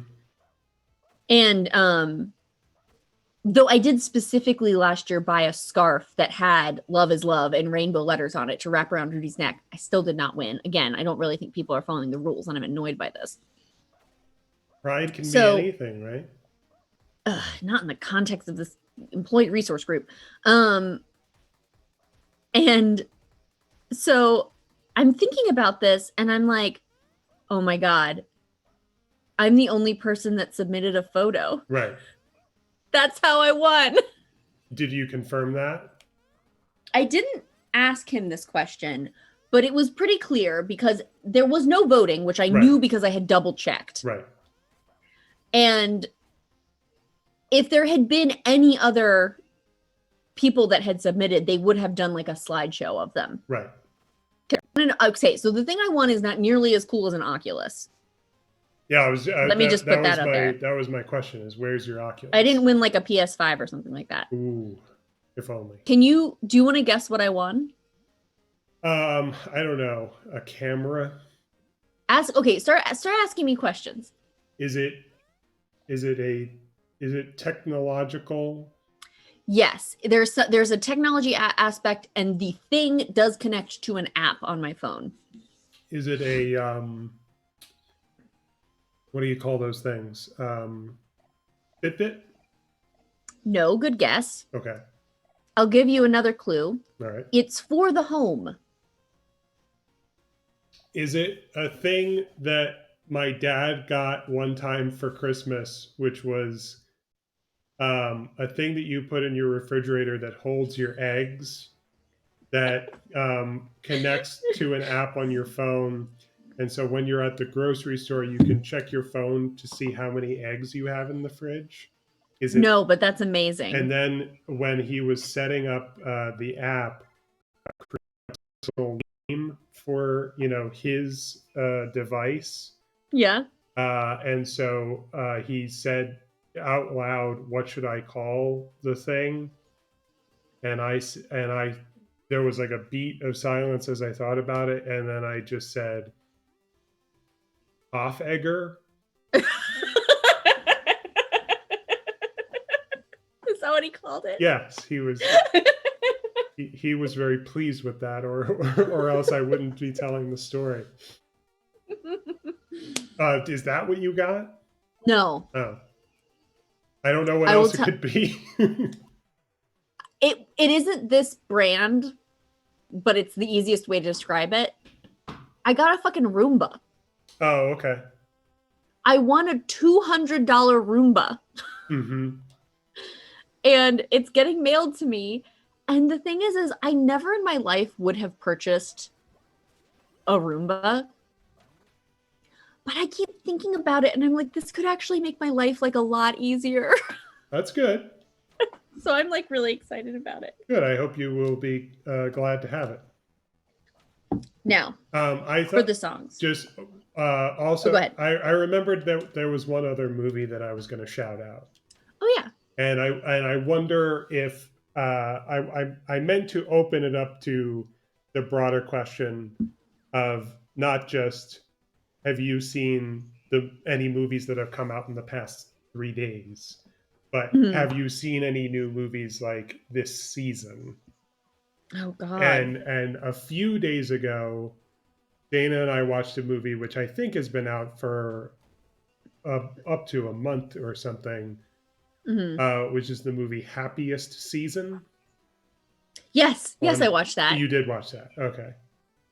I had so many feelings about it. Yeah, did you enjoy that? Did you watch it? Yeah, that's what I'm bringing it up because we watched it. Okay, so my first thought was, why are all of these people white? Mm-hmm. Because I just feel like I know the people who, not know them personally, but like I know of the people who were working. And I feel like those are people that in general have been like, are smarter than this. Mm-hmm. You know what I mean? Like know better than to have like no not white people Yeah. in their fucking movie. Right. Yes, and that's understandable, and I would and that makes sense. I think if I were thinking in their shoes, Uh-huh. which is not my attempt to excuse it or defend them, I'm just You're just going through thought processes. yes, thought experiment style. I think that they probably thought they had a quota to fill and they did fill it because there is a black person in the movie and he has two children with Allison Brie, and that creates two more black people who are in the movie. And I don't, and because it's a story about a family. Yes. And the family is going to be white. So there are basically three characters who are not of the family by blood. Yes. Those are the three characters that you could make non-white. And one is the star of the film, who you're not, who by movie making standards, and I mean, populist movie making standards. Yes. That person is not. That person is going to stay white. Yeah. Because that person has to be, Kristen Stewart. It has to be Kristen Stewart. Yeah. And the other people are the husband, who is not white, and the gay friend, who I don't know what his deal is, but he reads to me as white. Yeah. Also Aubrey Plaza's character. Right. Yes. Four characters. Yeah. No, I know what you mean. I guess I'm just like, I don't know, make an effort. And I think that they probably think that they did. Yes. Yeah, for sure. Because they made more than zero effort. Yes. I loved all of the parts of it. Okay. I thought it was really funny. I loved Aubrey Plaza. Yes. She's super hot. I love Kristen Stewart. She's also super hot and also very funny. Yep. I can never remember the name of the actress who played the girlfriend that had the family. I don't know her name either. But do you know the other sort of thing she was in? I don't recall. She was in the San Junipero episode of Black Mirror. Oh, okay, yeah. The famously gay black and famously happy Black Mirror episode. Yeah, I think I've seen 2, maybe 3 episodes of Black Mirror, and I don't think that's one of them. Well, let me say, I think you should watch that one because it's unlike any of the other episodes, and it's not terrible. It doesn't make you feel bad. It's really good. Not the problem that I have with the show. What's the problem you have with Black Mirror? It's bad. Okay, right. I know you don't like the thing. Let me say this. San Junipero is, because I have watched a couple of episodes of Black Mirror, and the San Junipero episode is a standout. It's very different from the other episodes in tone, in the way it's executed, in like the plot line. All of it, I think, is worth watching. Okay. That episode is beloved. Let me put it that way. So is one of the episodes that I watched, and it's not very good. Okay. Well, I still think you should watch the San Junipero episode. It's a different thing as far as I'm concerned. Okay. But she's the she's gay in that too. Okay. I mean, I'm guessing she's gay in real life, but I sort of saw somebody else say this, and I have to agree. It sort of falls apart for me that this is a coming out story. Do you know what I mean? I don't know why. But... it falls apart. I think that the conceit is that, so the whole thing that makes the thing funny is that her parents don't know she's gay, and they also don't know that Kristen Stewart's gay. But that also, these people, the way that this has to be so that it remains funny is that these people are sort of mildly homophobic, but aren't going to like disown their daughter when she comes out. Because, like, the issue is that why would she have remained, you know, hypothetically, she's what, in her like late 20s at this point, or mid 20s?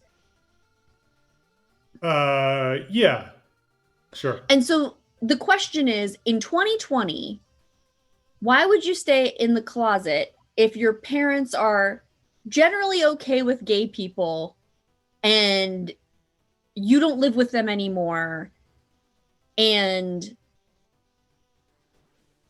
you don't think that they're going to like disown you, right? It's like a weird line that they had to balance between.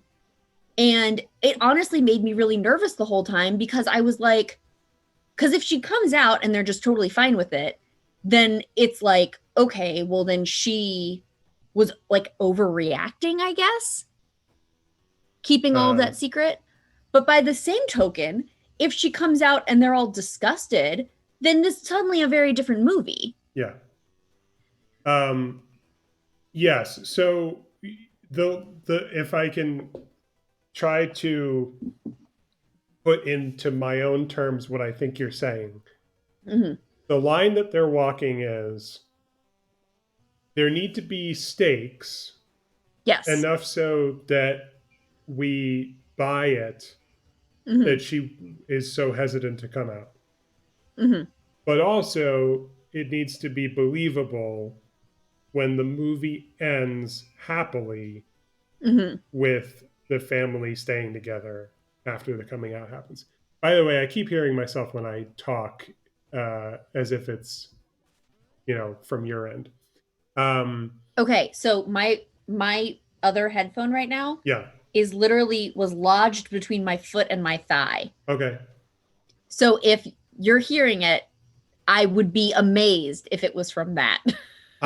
I'm amazed that I hear it without knowing what your physicality is.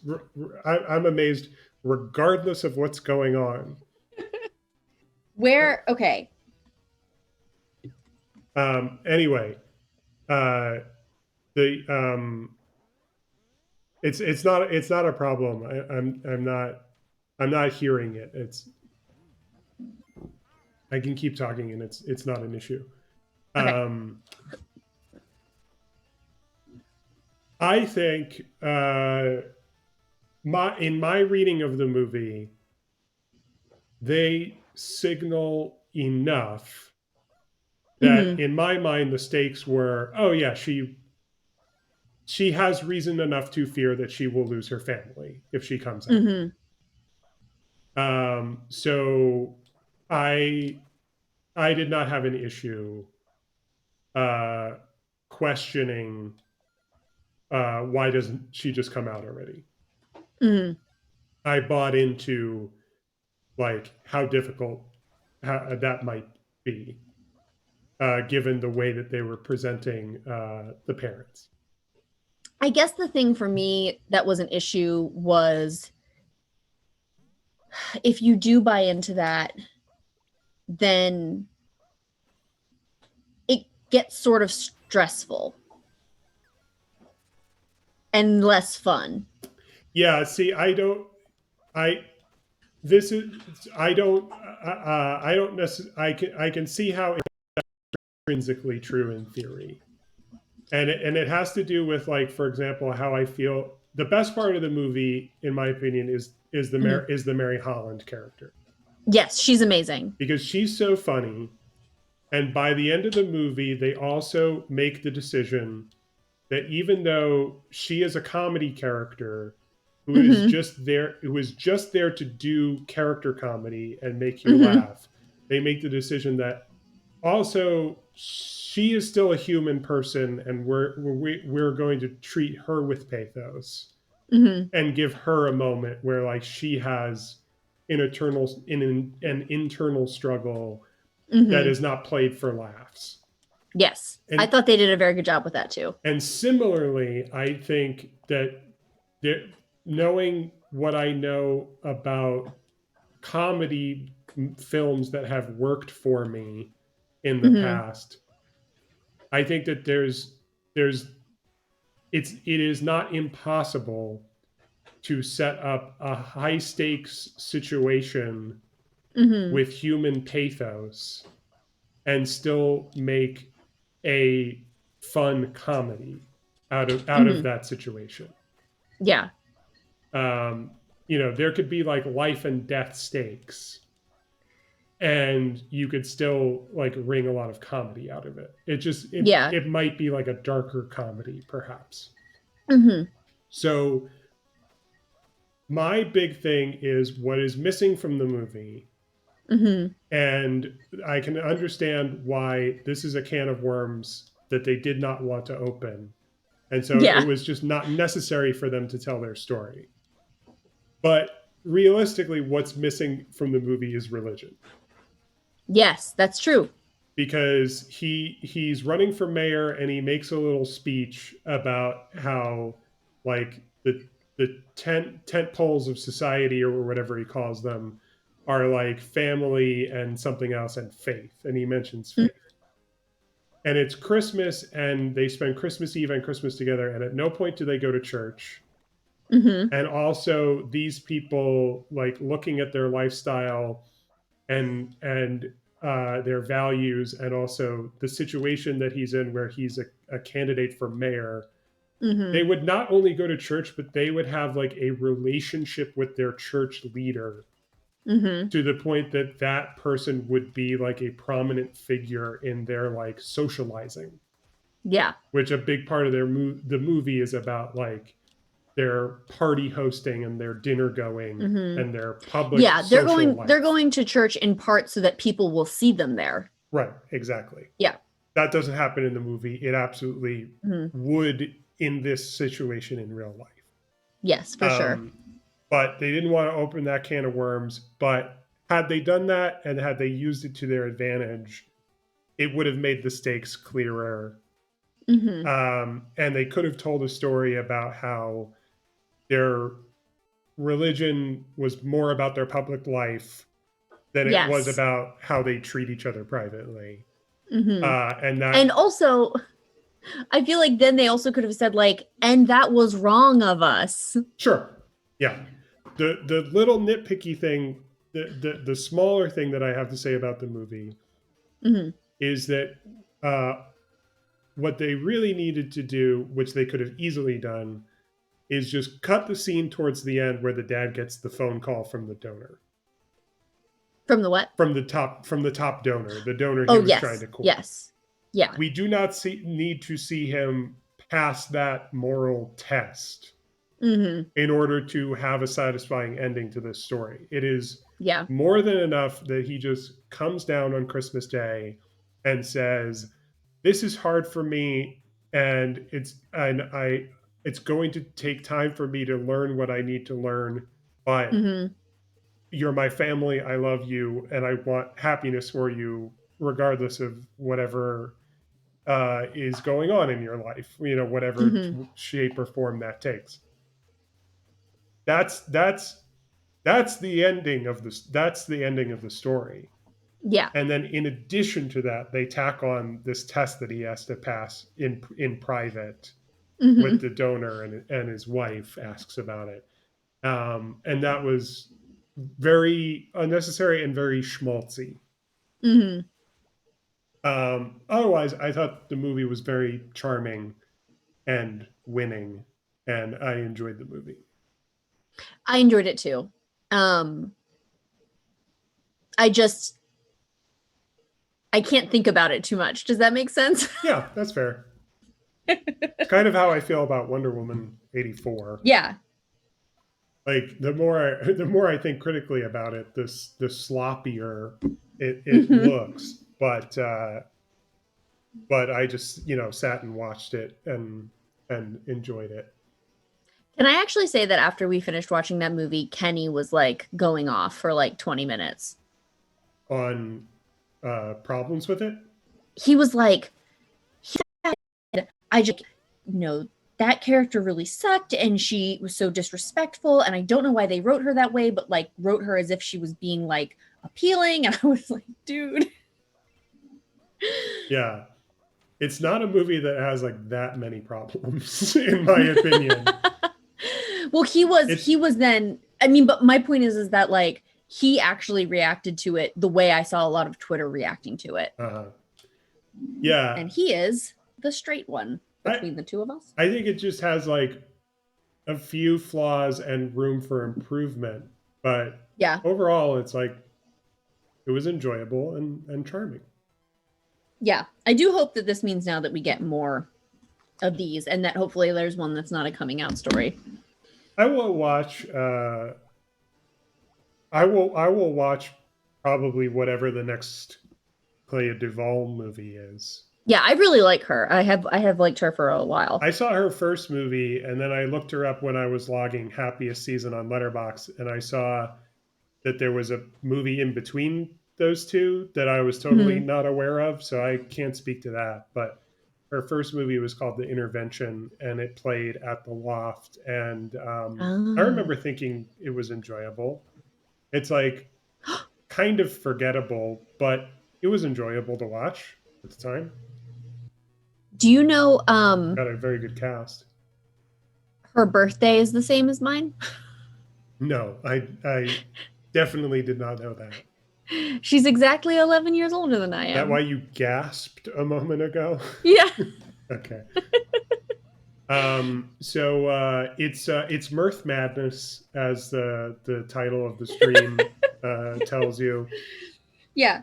That's what we've been here to do all along. You have a bracket ready. I do. So here are the rules. And first, tell me how many songs are on the bracket. 1, 2, 3, 4, 5, 6, 7, 8, 9, 10, 11, 12, 13, 32. Okay, and that is songs, not matchups, right? Yes. Okay. Those are individual songs. Great. So we start with 32. We go from there to a Sweet 16, and so on and so forth. Until yes. Now, I did not make this bracket. No, you found it. You thought of the idea. Yeah. And you found the finished product. So the rules are we both have to agree on which wins. Yep. And now just real quick, because the other rule is something has to advance. Yes. Right. In every round, there must be one winner, and we have to agree on it. Yes. Okay. And then the other thing is I probably will be singing parts of these songs. That's not a rule, but that is descriptive. It is a rule that I will sing these songs if I know them. Okay. I might not know them. If you say so. Okay. Our first matchup. Now, can I? Well, maybe when you say it, it will become obvious. But what I'm wondering is, I know almost nothing about sports, but just from listening to podcasts where they use this sort of metric, I understand that the number one seed would go up against, in this case, the number 32 seed. Yeah, so it's 1 through 16 because it's on each side. Yeah. But yeah, so the number 1 here is "Oh Holy Night." Interesting. And number 16 is "Hark, the Herald Angels Sing." Wow, okay. Now, that said, I will say that the person who made this bracket, who I don't know who it is, I literally Googled Christmas song bracket and picked one off Google Image that seemed clean and had the songs I wanted it. They do seem to, in general, group these songs by theme. So, for example, and we'll get there, but to give you an example, "Oh Holy Night, Hark the Herald Angels Sing," religious. The next pairing we're going to talk about, "Jingle Bells" and "Rudolph the Red-Nosed Reindeer." Okay, so it's not what I was looking for, which was, do you understand what I meant by seeds? Yes, but these they do number as if they are doing the pattern which you are describing. Yeah, but it doesn't seem that way. It seems like they're numbered just for convenience's sake. Perhaps, And that yeah. actually the matchups are thematic. And that I don't think that there's any way in anyone's mind where the number one seed, meaning the favorite overall, Is Oh Holy Night. Oh Holy Night. And also, by the way, the least favorite on this half is Hark the Herald Angels Sing. I will say, though, the number 15 least favorite, the number Little Drummer Boy. The number 15 seed is Little Drummer Boy, and I'm there on that. Okay, so we have to agree. This, and I personally, I already think this is a tough choice. I don't know how you feel about it. Oh, between Oh Holy Night and Hark the Herald Angels Sing? Yes. I think I have a winner. So wait, let me let's get a little taste.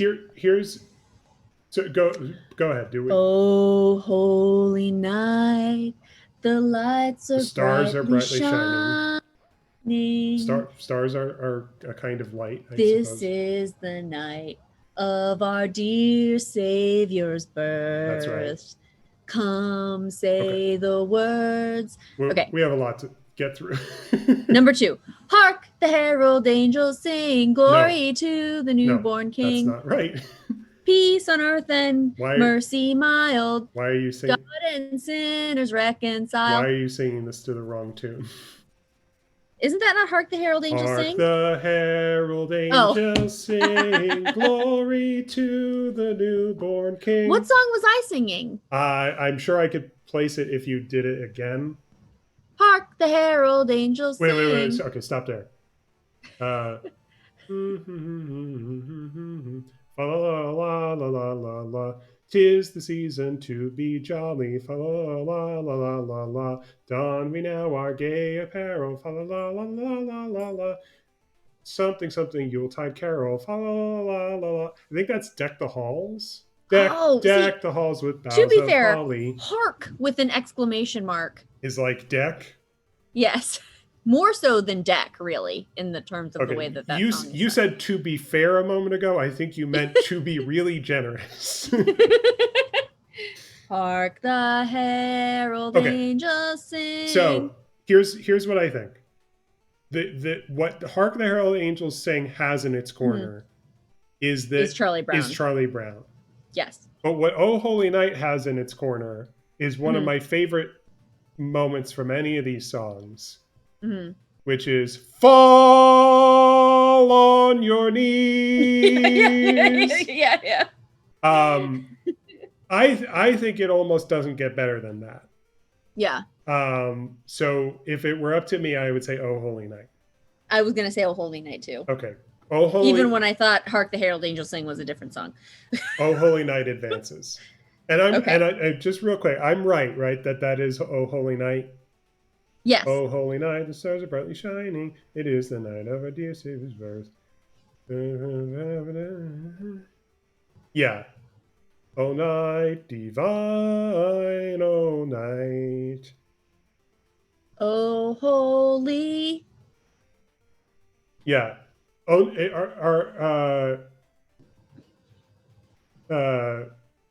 yeah, keep going. I'm just going to look that up real quick. Okay. So our next matchup is Jingle Bells and Rudolph the Red-Nosed Reindeer. You mentioned that. So, jingle bells, jingle all the way. Oh, what fun it is to ride in a one-horse open sleigh. Rudolph the red-nosed reindeer had a very shiny nose like a light bulb. And if you ever saw it, you would even say it glows. Yeah, okay. I guess I was sorry, I just looked up Oh Holy Night for a second. Because I was thrown by how often in that song the lyrics are "Oh Night Divine." Yeah. And I was like, oh, that's not a different song, is it? I just had to confirm. Okay. So both these songs are pretty annoying the more you hear them. Jingle Bells is sort of the most classic. But that doesn't necessarily do much for it. For me, I think Rudolph is a little more fun. I think Jingle Bells is more fun. Okay. And let me tell you, I have been hearing Jingle Bells on repeat from a certain small human who does not know all of the words. And I am not tired of it. Rudolph, that I seems find to be superhuman to me. Well, to be fair, and he did pivot in the past day or so to Jingle Bell Rock. That's fun. Which is him just going, Jingle Bell Rock, Jingle Bell Rock, Yeah. Jingle Bell Rock. Pretty close. Okay, I'll say this about Jingle Bells, and I think that this is the factor that to me will make me comfortable advancing Jingle Bells over Rudolph. Yeah. Which is what Jingle Bells has going for it is Jingle Bells Batman Smells. Yes, that too. Robin laid an egg. Yes. That's a great gift that song gave to us. So yes, I put the stamp of approval on Jingle Bells. Okay. So next, Let It Snow, and Have Yourself a Merry Little Christmas. Well, it doesn't show sign of stopping, and I've got some corn for popping. Yep. As long as we lay down low, let it snow, let it snow, let it snow. Have yourself a merry little Christmas. Let your heart be light. And let's not forget, from now on, we'll have to muddle through somehow. I knew we were going to talk about this. Yes. Because my favorite thing, I've been listening to that Judy Garland version and crying for the past week. Okay. I don't know the Judy Garland version. Maybe you're right. And maybe she says, from now on, we'll have to muddle through somehow. Yeah. That's not what I'm familiar with. I've seen you say this on Twitter. And I have thought it is muddle through somehow. And they changed it to hang a shining star upon the highest bough. However, she says until then. Yes. The way you wrote it on Twitter is from now on. But it's not from now on. You're confusing it with from now on, our troubles will be out of sight. Yes, you're correct. Which is a different part of the song. Yes. It's until then we'll have to muddle through somehow. Because what comes right before that is in a year, we all will be together if the fates allow. So it's actually someday soon we all will be together if the fates allow. Okay, I've heard in a year, so it's both. Yeah. So it says until then we'll have to muddle through somehow, meaning until someday soon or in a year when we all will be together. But for some reason, for like commercial contexts, they changed muddle through somehow, I guess because it's too sad. So basically hang a shining star upon the highest bough. However, what I find interesting is they did not change the reference to the fates. Yeah. Which is a weird, fun, and interesting thing to have in a Christmas song. Yes. Which the song is from Meet Me in St. Louis. Which I have not seen, but that's an interesting fact. And so Judy Garland is singing it when things have really started to fall apart. And she's, I'm going to cry just talking about it. She's like comforting her little sister because everything that they've been working toward and trying to get done is like not going to happen. And it's like Christmas Eve. And everyone's real sad. And so she's just trying to like help, Yeah. Maybe I should watch that movie. That's interesting. Yeah. So that song is really sad, but it has some lyrics that I like. Yes. And then what is it up against again? Oh, God. Sorry, 1 second. Undo. It's up against Let It Snow. Which is a nice song. Yes. Which is lighter and more fun to listen to. But I don't really have any specific personal feelings about it. Yes, I agree. Do you know which one you want to put through? I want to put through Have Yourself a Merry Little Christmas. I'll agree to that. Okay. If the fates allow. Yes. Okay. So our next bracket is the Christmas song. I'd love to know which one that is. And the 12 Days of Christmas. Ooh, boy. So the Christmas song is, you might be more familiar with it as chestnuts roasting on an open fire.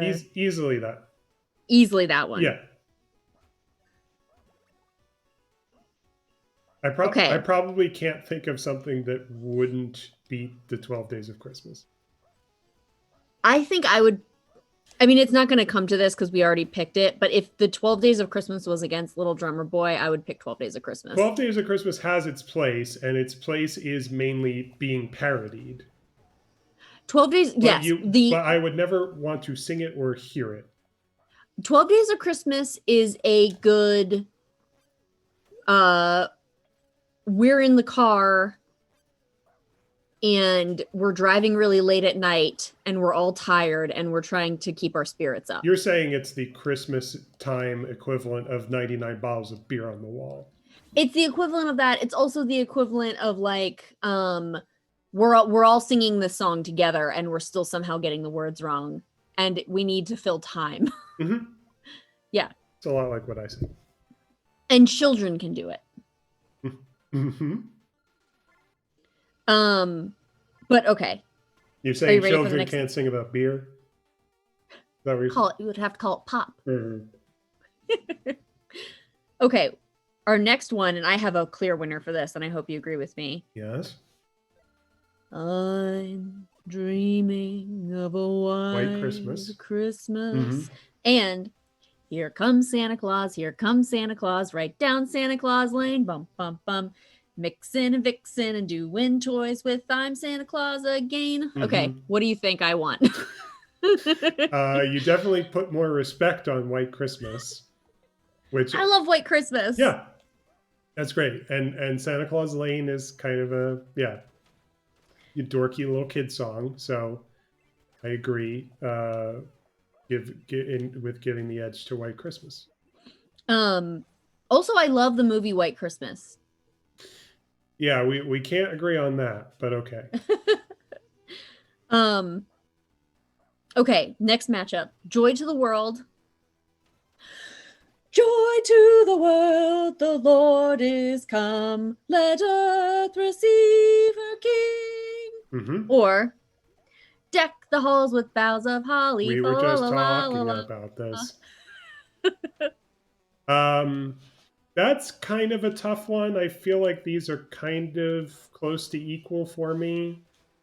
But I will say Joy to the World I've sung in a choir and it's a pleasure. Yes. Well, that's similar to what I was going to say, which is that I have some nostalgia wrapped up in the Christmas songs that double as hymns. Yes. And for that reason, Dana's here and delivering my lunch. Hey, thank you very much. You're welcome. They said they no longer. I know, I'm crying about it. Very short. Dana picked up Taco Bell. They no longer serve the grilled cheese burrito. Which is fucked up, frankly. It's yeah. That's right. Okay, so sounds like we agree on Joy to the World. Yeah, I agree. Okay. Oh, okay. Winter Wonderland, which has one of my misheard lyrics in it. Yes, I have something to say about this, which we might have talked about already. Or the Nutcracker. Which goes how? Oh, let me. I know that I'm going to pick this, but it doesn't have words, so I'm going to have to. Okay, so it's a song without lyrics? Yeah, because it's from the Nutcracker. The ballet? Yeah. Okay. So let me here we go. and then I will hum it to you. Mhm. But now I have to listen to an ad. It's suggesting, have I heard of Hulu? Yes. Okay, here we go. Okay, here we go.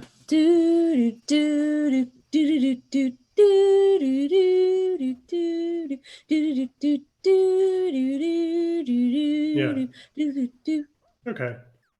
I could go without hearing that for the rest of my life, and I'd be. You don't like the Nutcracker? It's not that I don't like it. I just I don't really have an attachment to it. Ah. Remind me what your misheard lyric is in Winter Wonderland. Later on will perspire. Right, which is a classic, which I heard growing up as like a joke. Mm-hmm. I heard it as just my reality. Speaking of jokes, I think that it is very a couple of lyrics that I think are very funny are "Gone away is the bluebird, here to stay is the new is bird. the new bird." That I just kind of get a kick out of that, and I've gotten a kick out of it ever since years ago.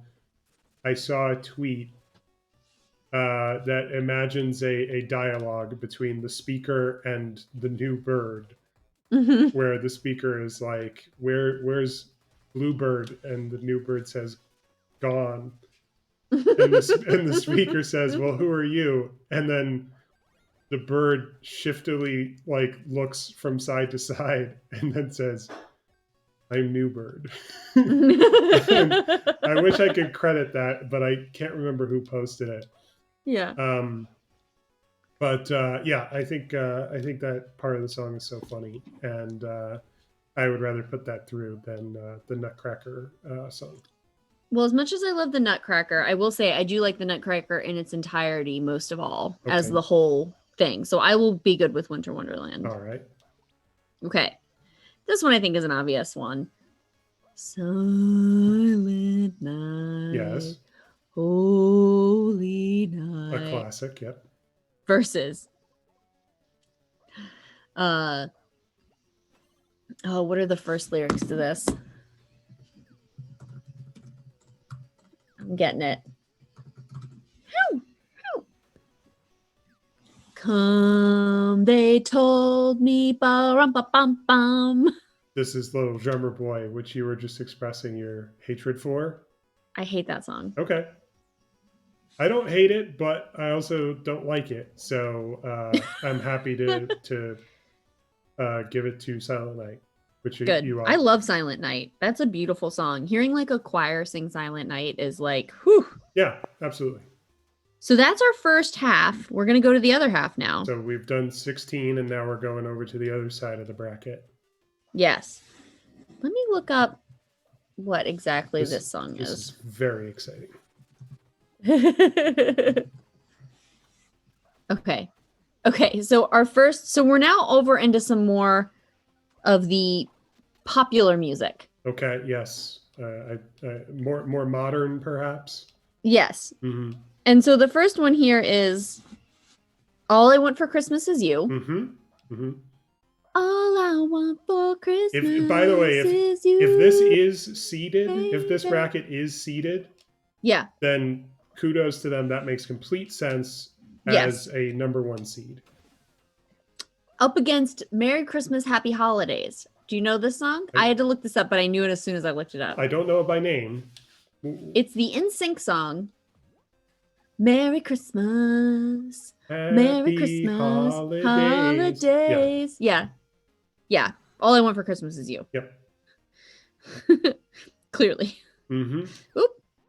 Let me do a number one there. Oop. Oh, come on.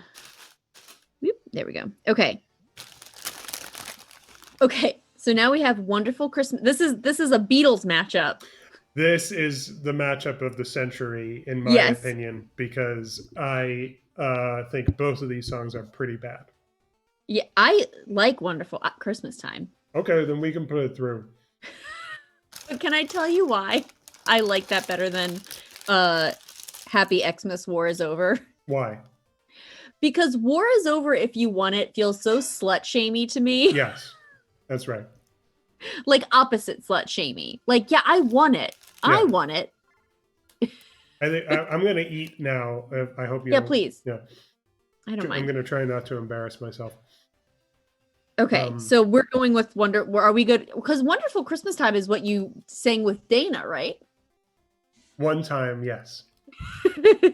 Because we were trying to be funny, and I think it's funny how bad that song is. Simply heaven. It's so bouncy, though. Okay, I'm going to go with that and assume you agree with me. Mm-hmm. Okay, so the first one here is Jingle Bell Rock. Jingle bell, jingle bell, jingle bell rock. Mm-hmm. Jingle bell times and jingle bell chimes. Okay. Sure. And then number 2 is Blue Christmas. Mm-hmm. I don't think I know this song. Sure. I'll have a blue Christmas without you. Yeah, I have no feelings about that song, but I really like Jingle Bell Rock. Okay. Yeah. Jingle Bell Rock is good. I like Blue Christmas, but I like both of them. So if Jingle Bell Rock is the one we can agree on, then that's fine. Let me just double check something really quick.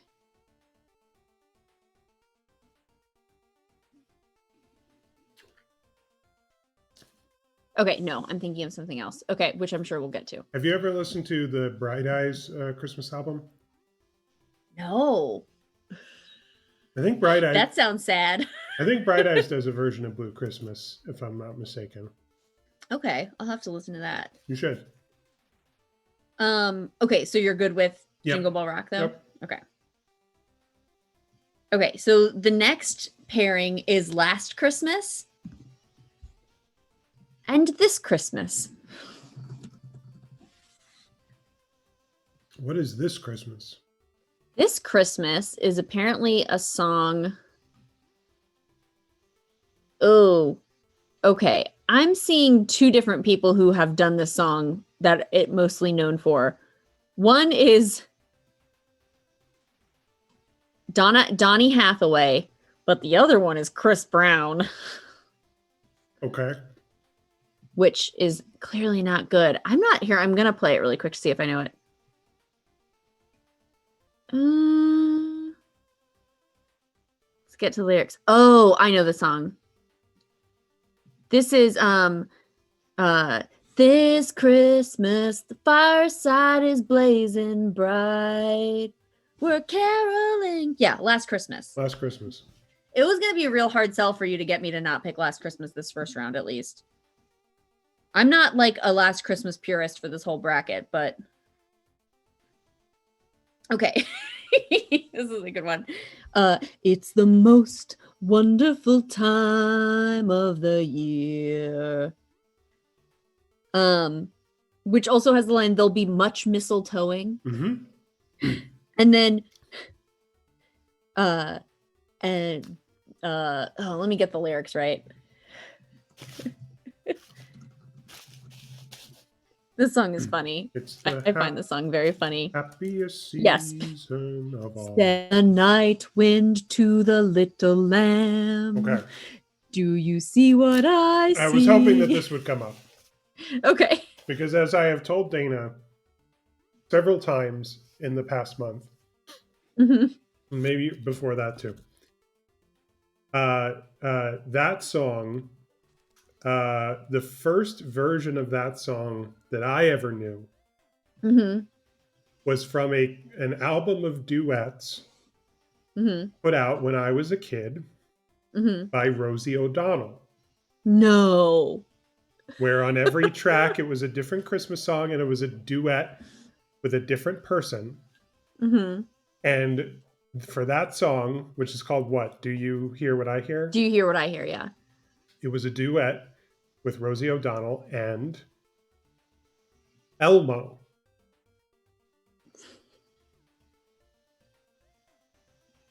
I had never heard that song. The first version I ever knew was the Rosie O'Donnell and Elmo duet version, which you can find online, and you should. And which, this was an album that we had in my home. Mm-hmm. My mother was a fan of the Rosie O'Donnell show, as was I for a time as a child. Yeah. She, fired koosh balls and things. I did actually watch that show quite a bit as a kid. Mm-hmm. It was a popular program. Yeah. So remind me what the first one was? Oh, the first one is Most Wonderful Time of the Year? Yeah.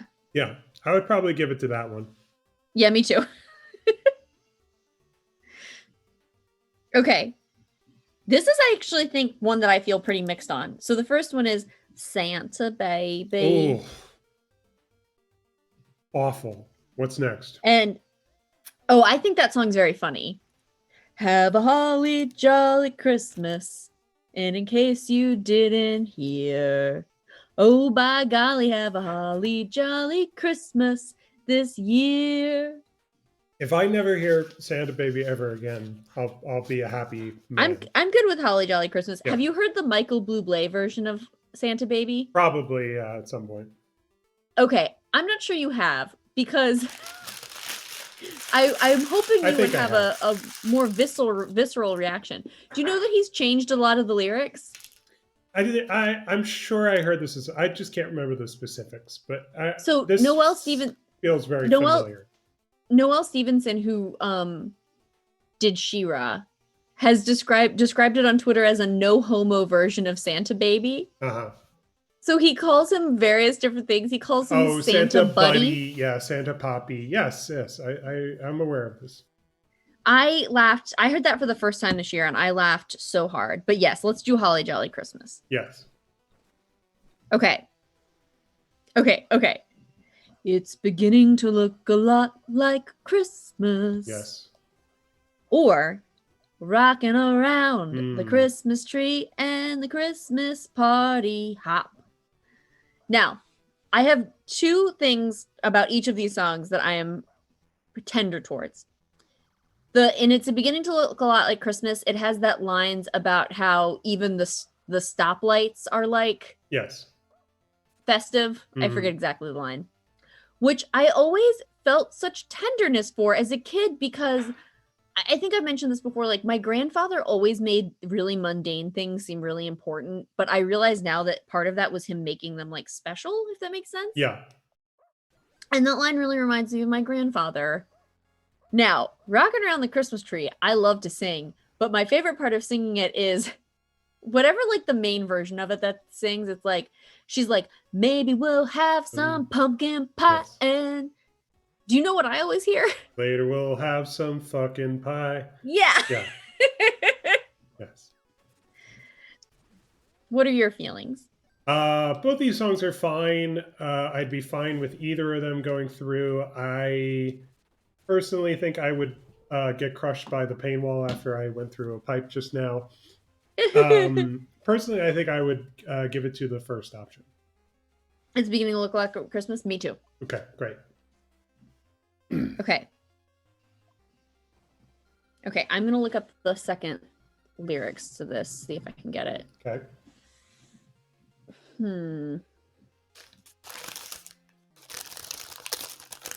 Oh, okay. I think I know this one. I'm just going to listen to it really quick so that I can. So the first song is Feliz Navidad, which Kenny loves.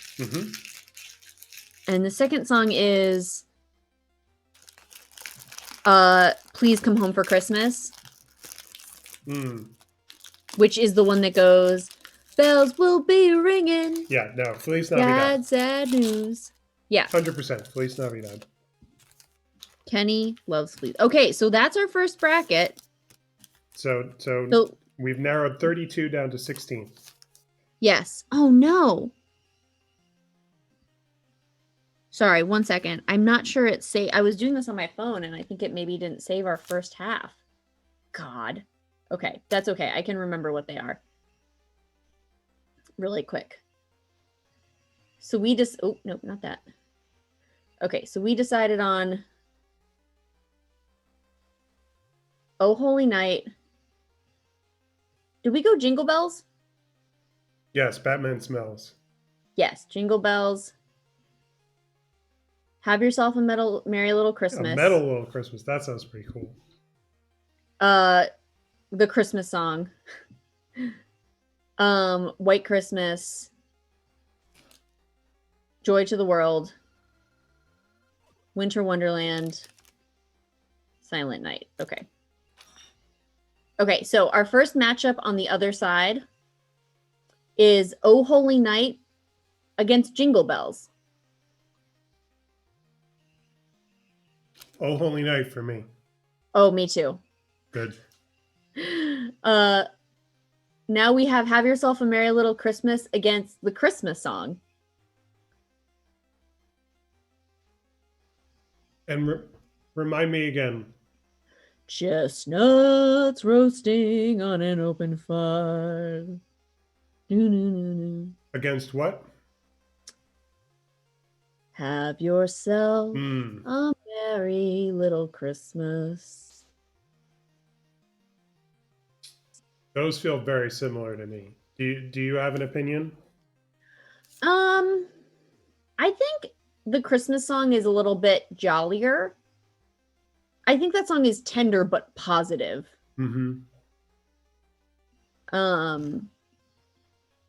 Like faithful friends who are dear to us shall be near to us once more. Do you have what are you thinking? So Merry Little Christmas is the one with the lyrics we were talking about, right? Yes. Yeah, let's stick with that one. Okay. That's how I felt too. Okay. Now we have White Christmas against Joy to the World.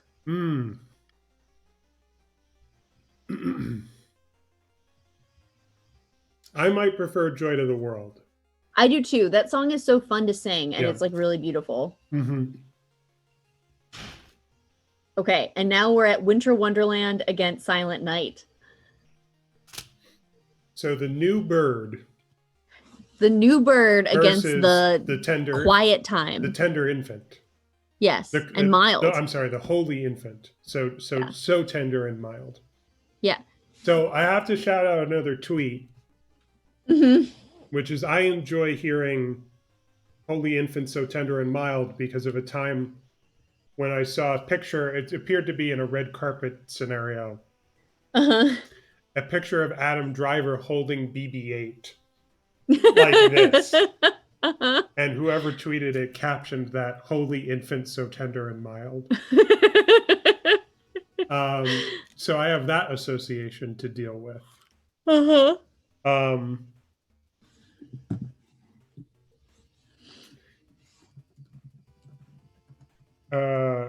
Is Winter Wonderland the one with making a snowman and getting married? Yeah. In the winter, we can build a snowman and pretend that he is Parson Brown. He'll say, "Are you married?" We'll say, "No, man, but you can do the job while you're in town."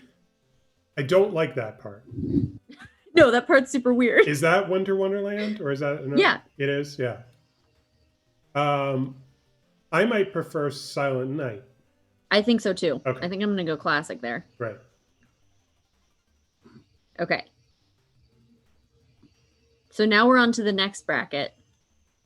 I think this is easy. All I Want for Christmas Is You, or Wonderful Christmas Time. No contest. No contest. It is. Jingle Bell Rock or Last Christmas? I think Last Christmas. I think so too. Most Wonderful Time of the Year or Holly Jolly Christmas? When I think of Holly Jolly Christmas, the first thing I think of is a version that I don't particularly like. So what was the first one you said? Most Wonderful Time of the Year, which I think is a fine song. I think I would pick that one. Me too. Okay.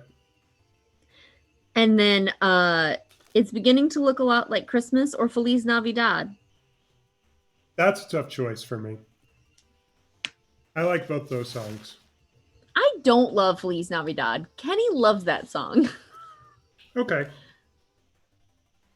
Then let's give it to beginning to look a lot like Christmas.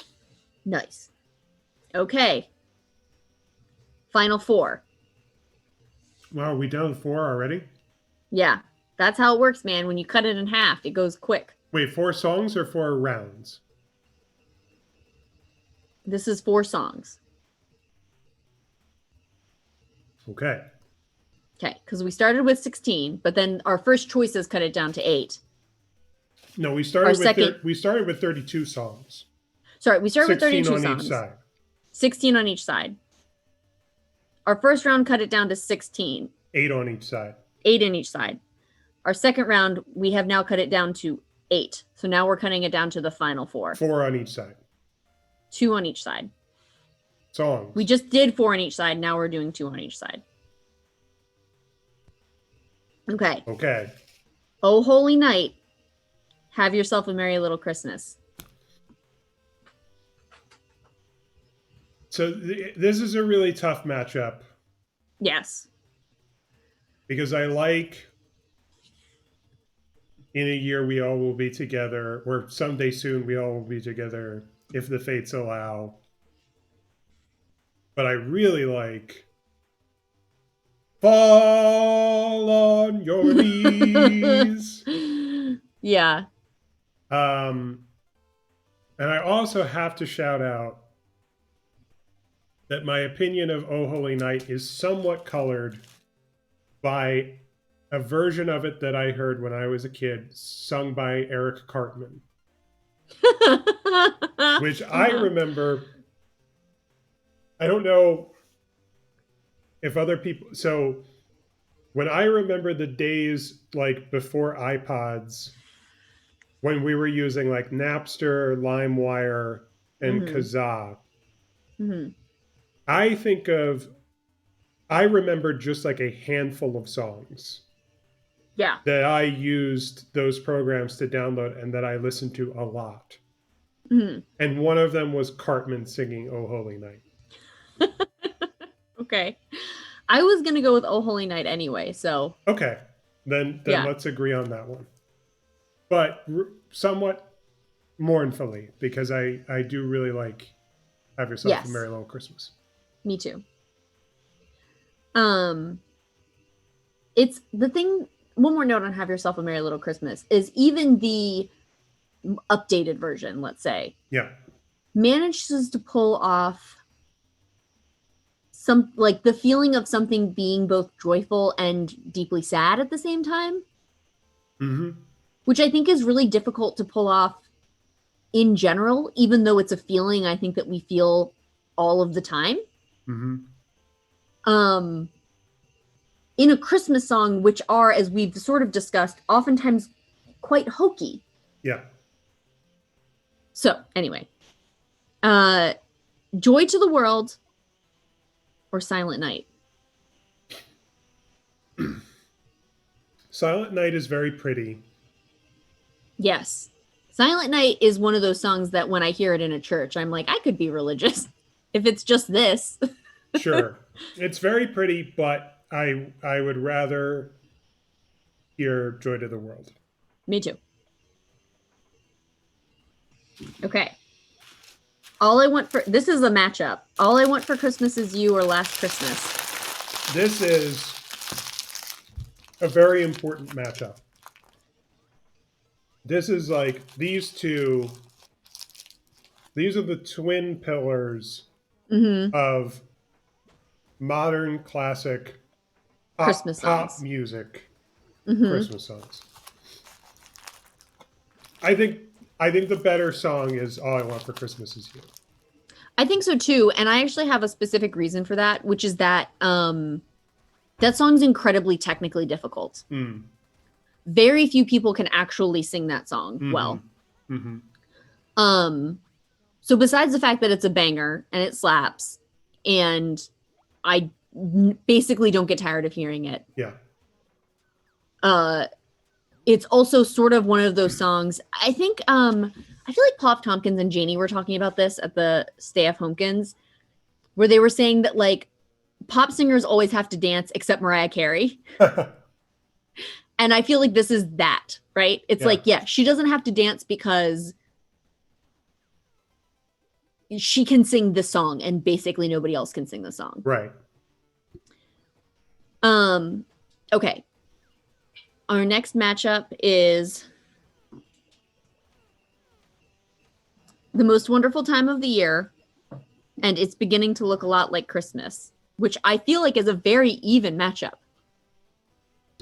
I agree. That is even. I really have to think about these songs. Yeah. To know. They both are just sort of like listing nice things. Okay, tell me what the first one is again.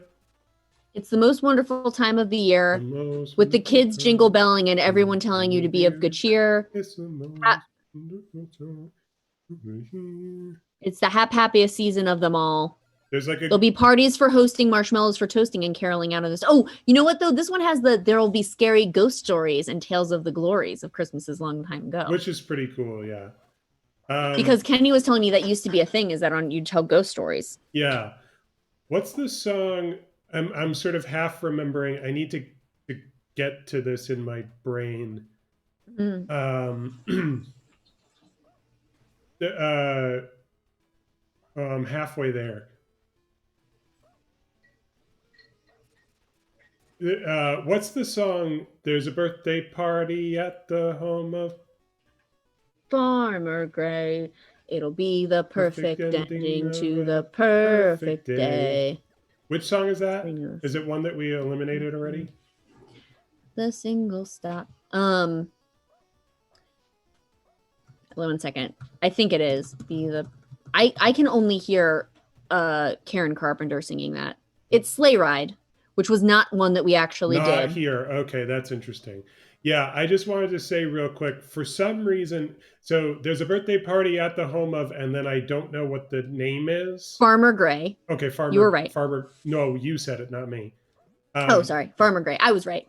And not knowing that it said Farmer Gray, I just kind of, for fun, at some point decided in my headcanon, the way that it goes is there's a birthday party at the home of Pumpkinhead. Pumpkinhead. That just brings me a little joy at this time of year. But I love the song Sleigh Ride. But I mean, A Christmas Family Portrait by the Carpenters is like up there for me. It's like top 3 Christmas albums. Interesting. Okay. But what songs are we actually talking about? We're talking about It's Beginning to Look Season of All. Yeah, and then It's Beginning to Look a Lot Like Christmas is also just sort of listing things. So it's like you go. Which this one does have the great. This is like metrically really pleasing.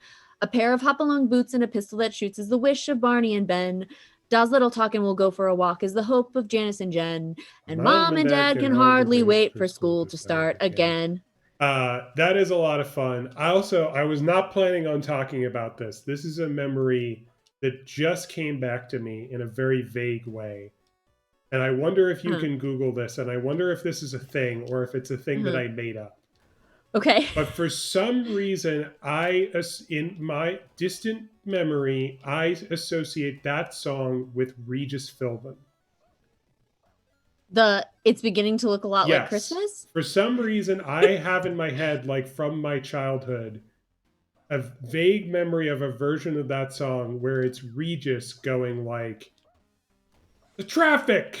Like... Okay, so Regis Philbin does have a Christmas album.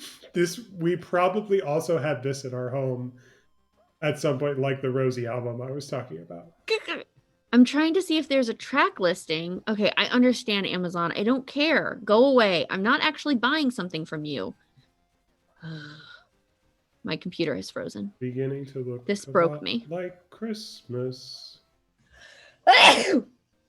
Whew, sorry. Yeah. Okay. God bless you. Everywhere you go. Okay, we're exiting out of that and trying again. Okay, so let me look up Regis Philbin Christmas album. Listening once again. The sturdy kind that doesn't mind the snow. This is the one that you said mentions the traffic lights, right? Let's see. Yes, because this is no. Oh. That's the other one we're looking at. I think. Maybe. Most wonderful time of the year. Yeah. These songs are so similar that I do. These two songs are really easy to get confused. I think I'm going to pick Beginning to Look a Lot Like Christmas. Yeah, I think so too. But I have a vague memory of Regis, like making fun of Regis Philbin yelling about Christmas and traffic lights. I can't believe I don't know why this isn't. Okay, here we go. Here's the track listing. And maybe it was just a bit that I made up. He has a song called Marshmallow World I'd love to hear. Rest in peace. No, I don't think he sings. Oh, he sings Have Yourself a Merry Little... No. I'll Be Home for Christmas. Baby, It's Cold Outside. Silver Bells. Chestnuts Roasting on an Open Fire. I might be remembering Silver Bells. I might be remembering Regis yelling about the Silver Bells. Yeah, there's like a video of him singing this with Kathy Lee. Yes, I'm sort of remembering a duet with Regis and Kathy Lee where playing into their dynamic, he's like yelling at her. Yeah, I think this is what you're thinking of. I think I'm thinking of Silver Bells, which was also not on the bracket, was it? Yeah. That seems like an oversight. Oh my goodness. Yeah, he's yelling about stoplights. He's yelling about stoplights? Yeah. I gotta listen to this later. I'll send you the link to this right now. Oh, thank you. Oh, that's gonna bring. I'm so glad I found this for that's you. Gonna bring and you're right. something... I was actually wrong. Silver Bells is the song that mentions the thing I was thinking of. Oh, I mean, this is how similar all these songs are, where he says, even stoplights are like. Yeah. But the reason I got that confused is because in It's Beginning to Look a Lot Like Christmas, there's the line, everywhere you go, take the look at the 5 and 10. It's glistening once again with candy canes and silver lanes like glow, which is the same like thing. Yes. Could we agree on It's Beginning to Look a Lot Like Christmas? Yeah, I think we can. In this matchup. That's a squeaker. Yes, it really is. Okay, so 7. Okay, so now we're here. Okay, so the number 1 seed is up against each other.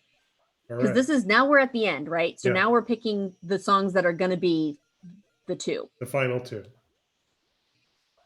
So, oh wait, never mind. I'm looking at this in the wrong orientation. But both of the number 1 seeds made it to the final 2 is my point. Right. So, Oh Holy Night, Joy to the World. Yeah. Again, we're now up against like a sort of somber one and a little jauntier one. I'm really going through these songs in my head, trying to think if there's some aspect of them that I haven't already considered. Here is one aspect. Mm-hmm. Oh Holy Night has 3 verses. Do you know this? I might have known that.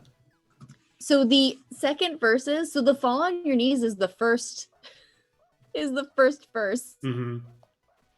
I think that's where most people end it. The second verse is led by the light of faith serenely beaming with glowing hearts by his cradle we stand. It just gets weirder. And then it's like Fall on Your Knees becomes he knows our need. Interesting. Okay. And then the last time it is the last so like the first one is like this baby was born, that's crazy. And then the second verse was like look here he is, and he's Jesus. He's gonna do some good shit for us. And then the third verse is, truly he taught us to love one another. His law is love, and his gospel is peace. Chains shall he break, for the slave is our brother, and in his name all oppression shall cease. Sweet hymns of joy, grateful chorus raise we. Let all within us praise his holy name. Christ is the Lord. Christ is the Lord. Oh, praise his name forever.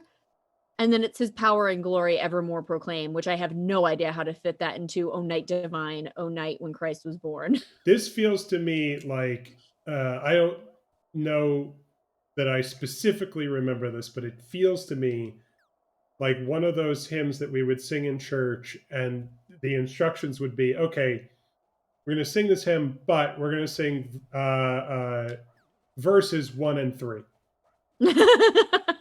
You know, yeah, not the whole thing, which I feel like was the case with most hymns, at least as I remember it, was like, it's like, this is long. There's a lot of verses, but we're going to sing like half of them.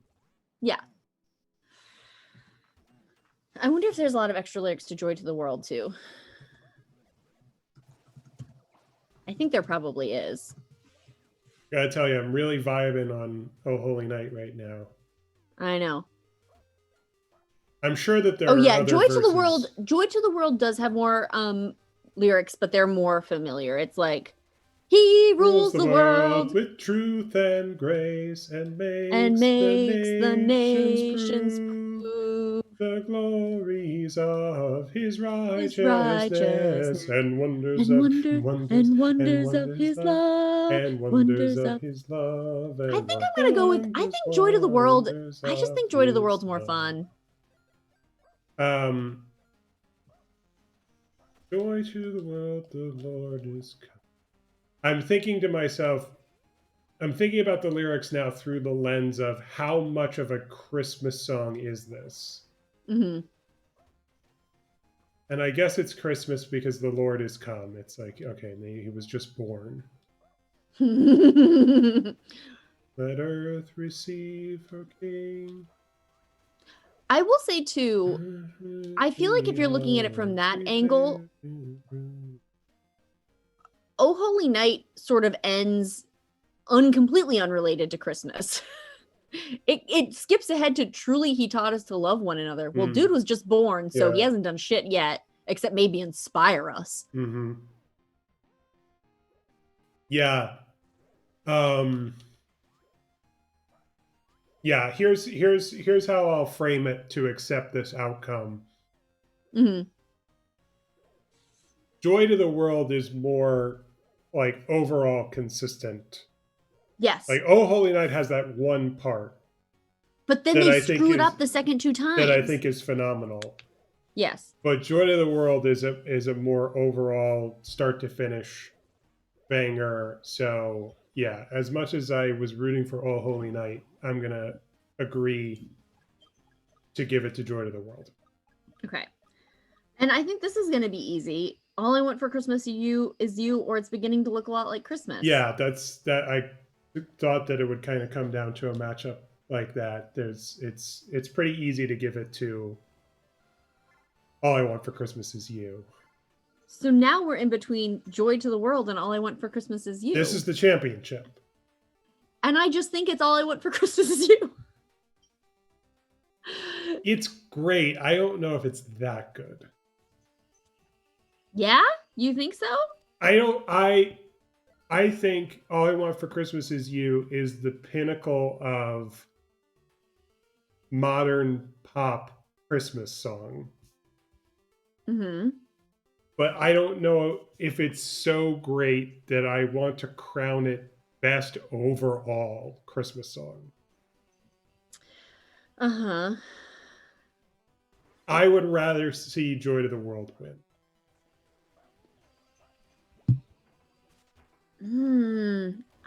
I still think I'm on I can't believe this is I think it's so funny that we're like, or this is where we're splitting. And it makes sense to me that this should be the championship. Yes, me too. Like you found the bracket. I never looked at the bracket. having never looked at the bracket, but knowing what it was, knowing what the idea was, Yeah. I thought, okay, well, All I Want for Christmas Is You is a song that we will probably talk about a lot and which will go very far. Mm-hmm. And that's like my first thought. So that makes total sense, but also it makes sense. I was thinking like, okay, well, we're gonna also be having conversations about like the merits of the traditional songs over the modern ones, the pop music ones.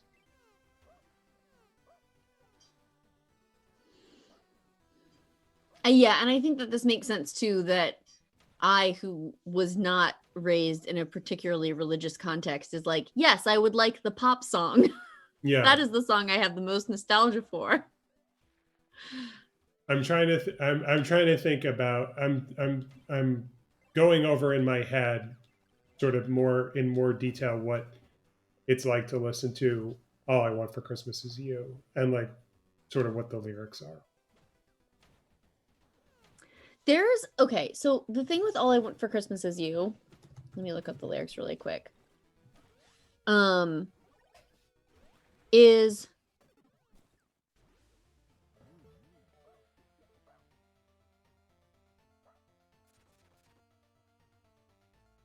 that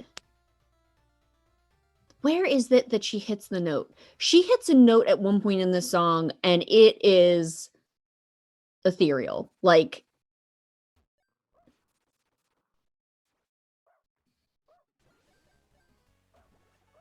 I know what you're referring to, and I agree that it is uniquely amazing. Yeah. That doesn't necessarily make something my favorite.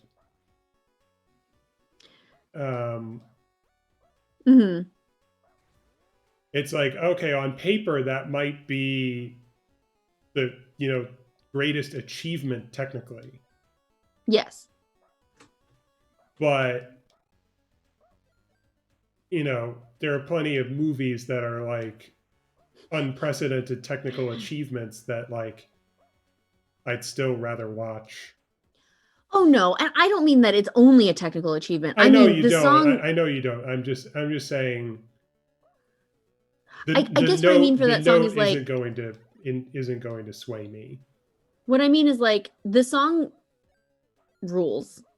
It's very catchy. It can get stuck in your head forever. It's got quite a bit of variance to it too. It's not like the kind of song that just repeats over and over again. But we do still get that sweet, sweet chorus plenty of times. Mm-hmm. And then on top of that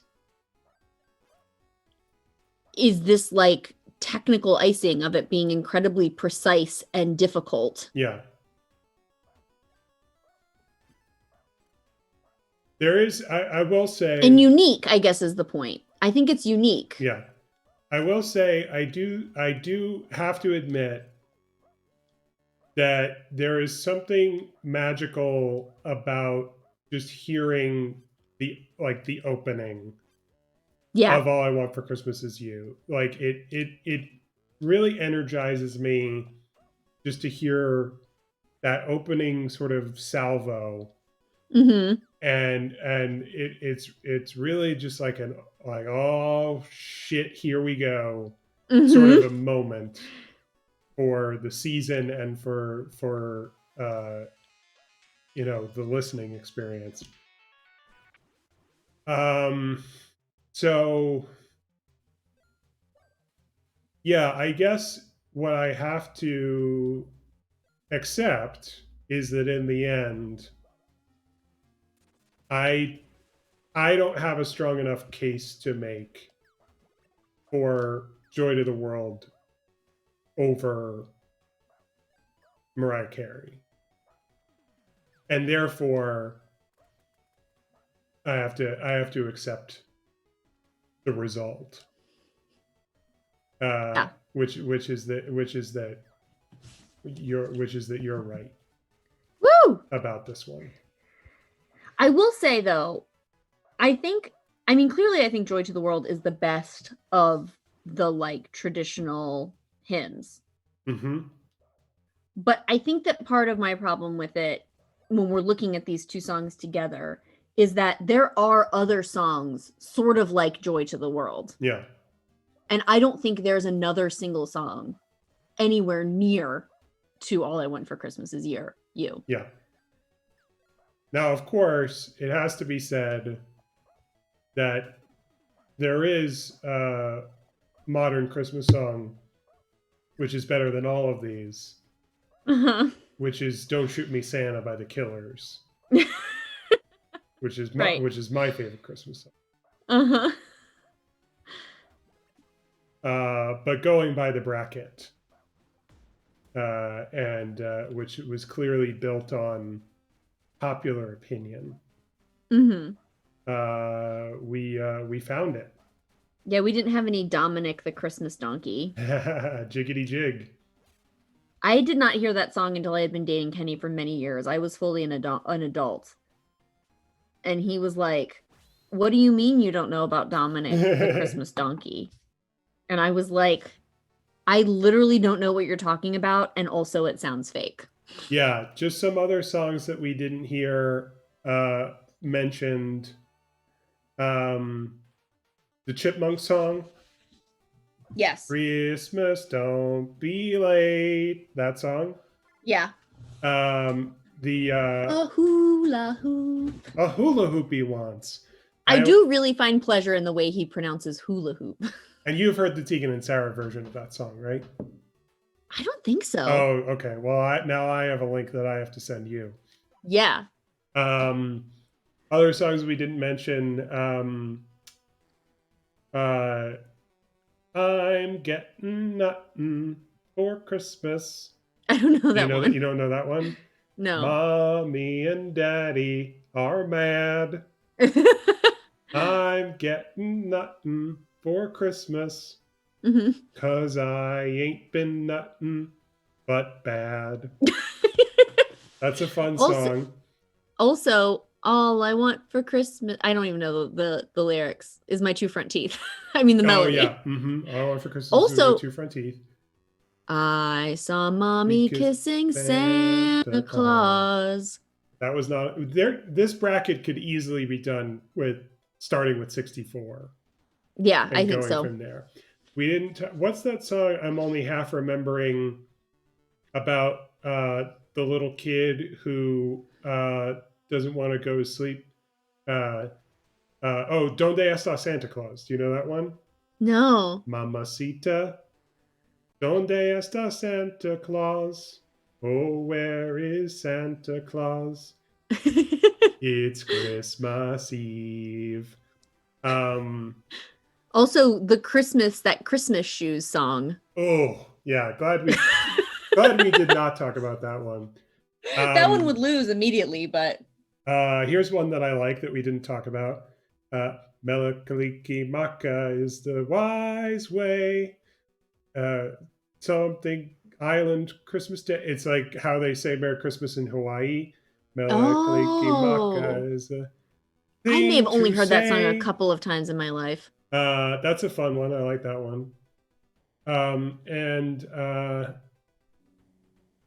there was at least one more that I had in my head that we didn't talk about.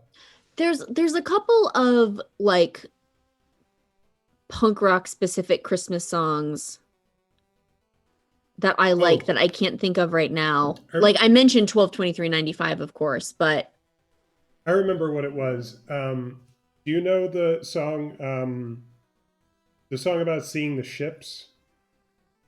No. At least not from that description. I can never. Yeah, it's called "I Saw Three Ships." The Nina, the Pina, and the Santa Maria. I saw three ships come sailing in on Christmas Day. On Christmas Day, oh! I saw three ships come sailing in on Christmas Day in the morning. Yeah, I really like that one. Yeah, that one's jaunty as shit. I think that should be on the bracket. I was hoping we would talk about that one, and then like we didn't talk about like the first Noel. We also didn't talk about River. Oh, Wish There Was a River.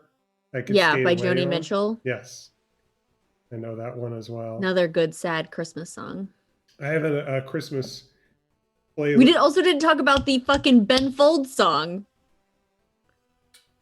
What is that one?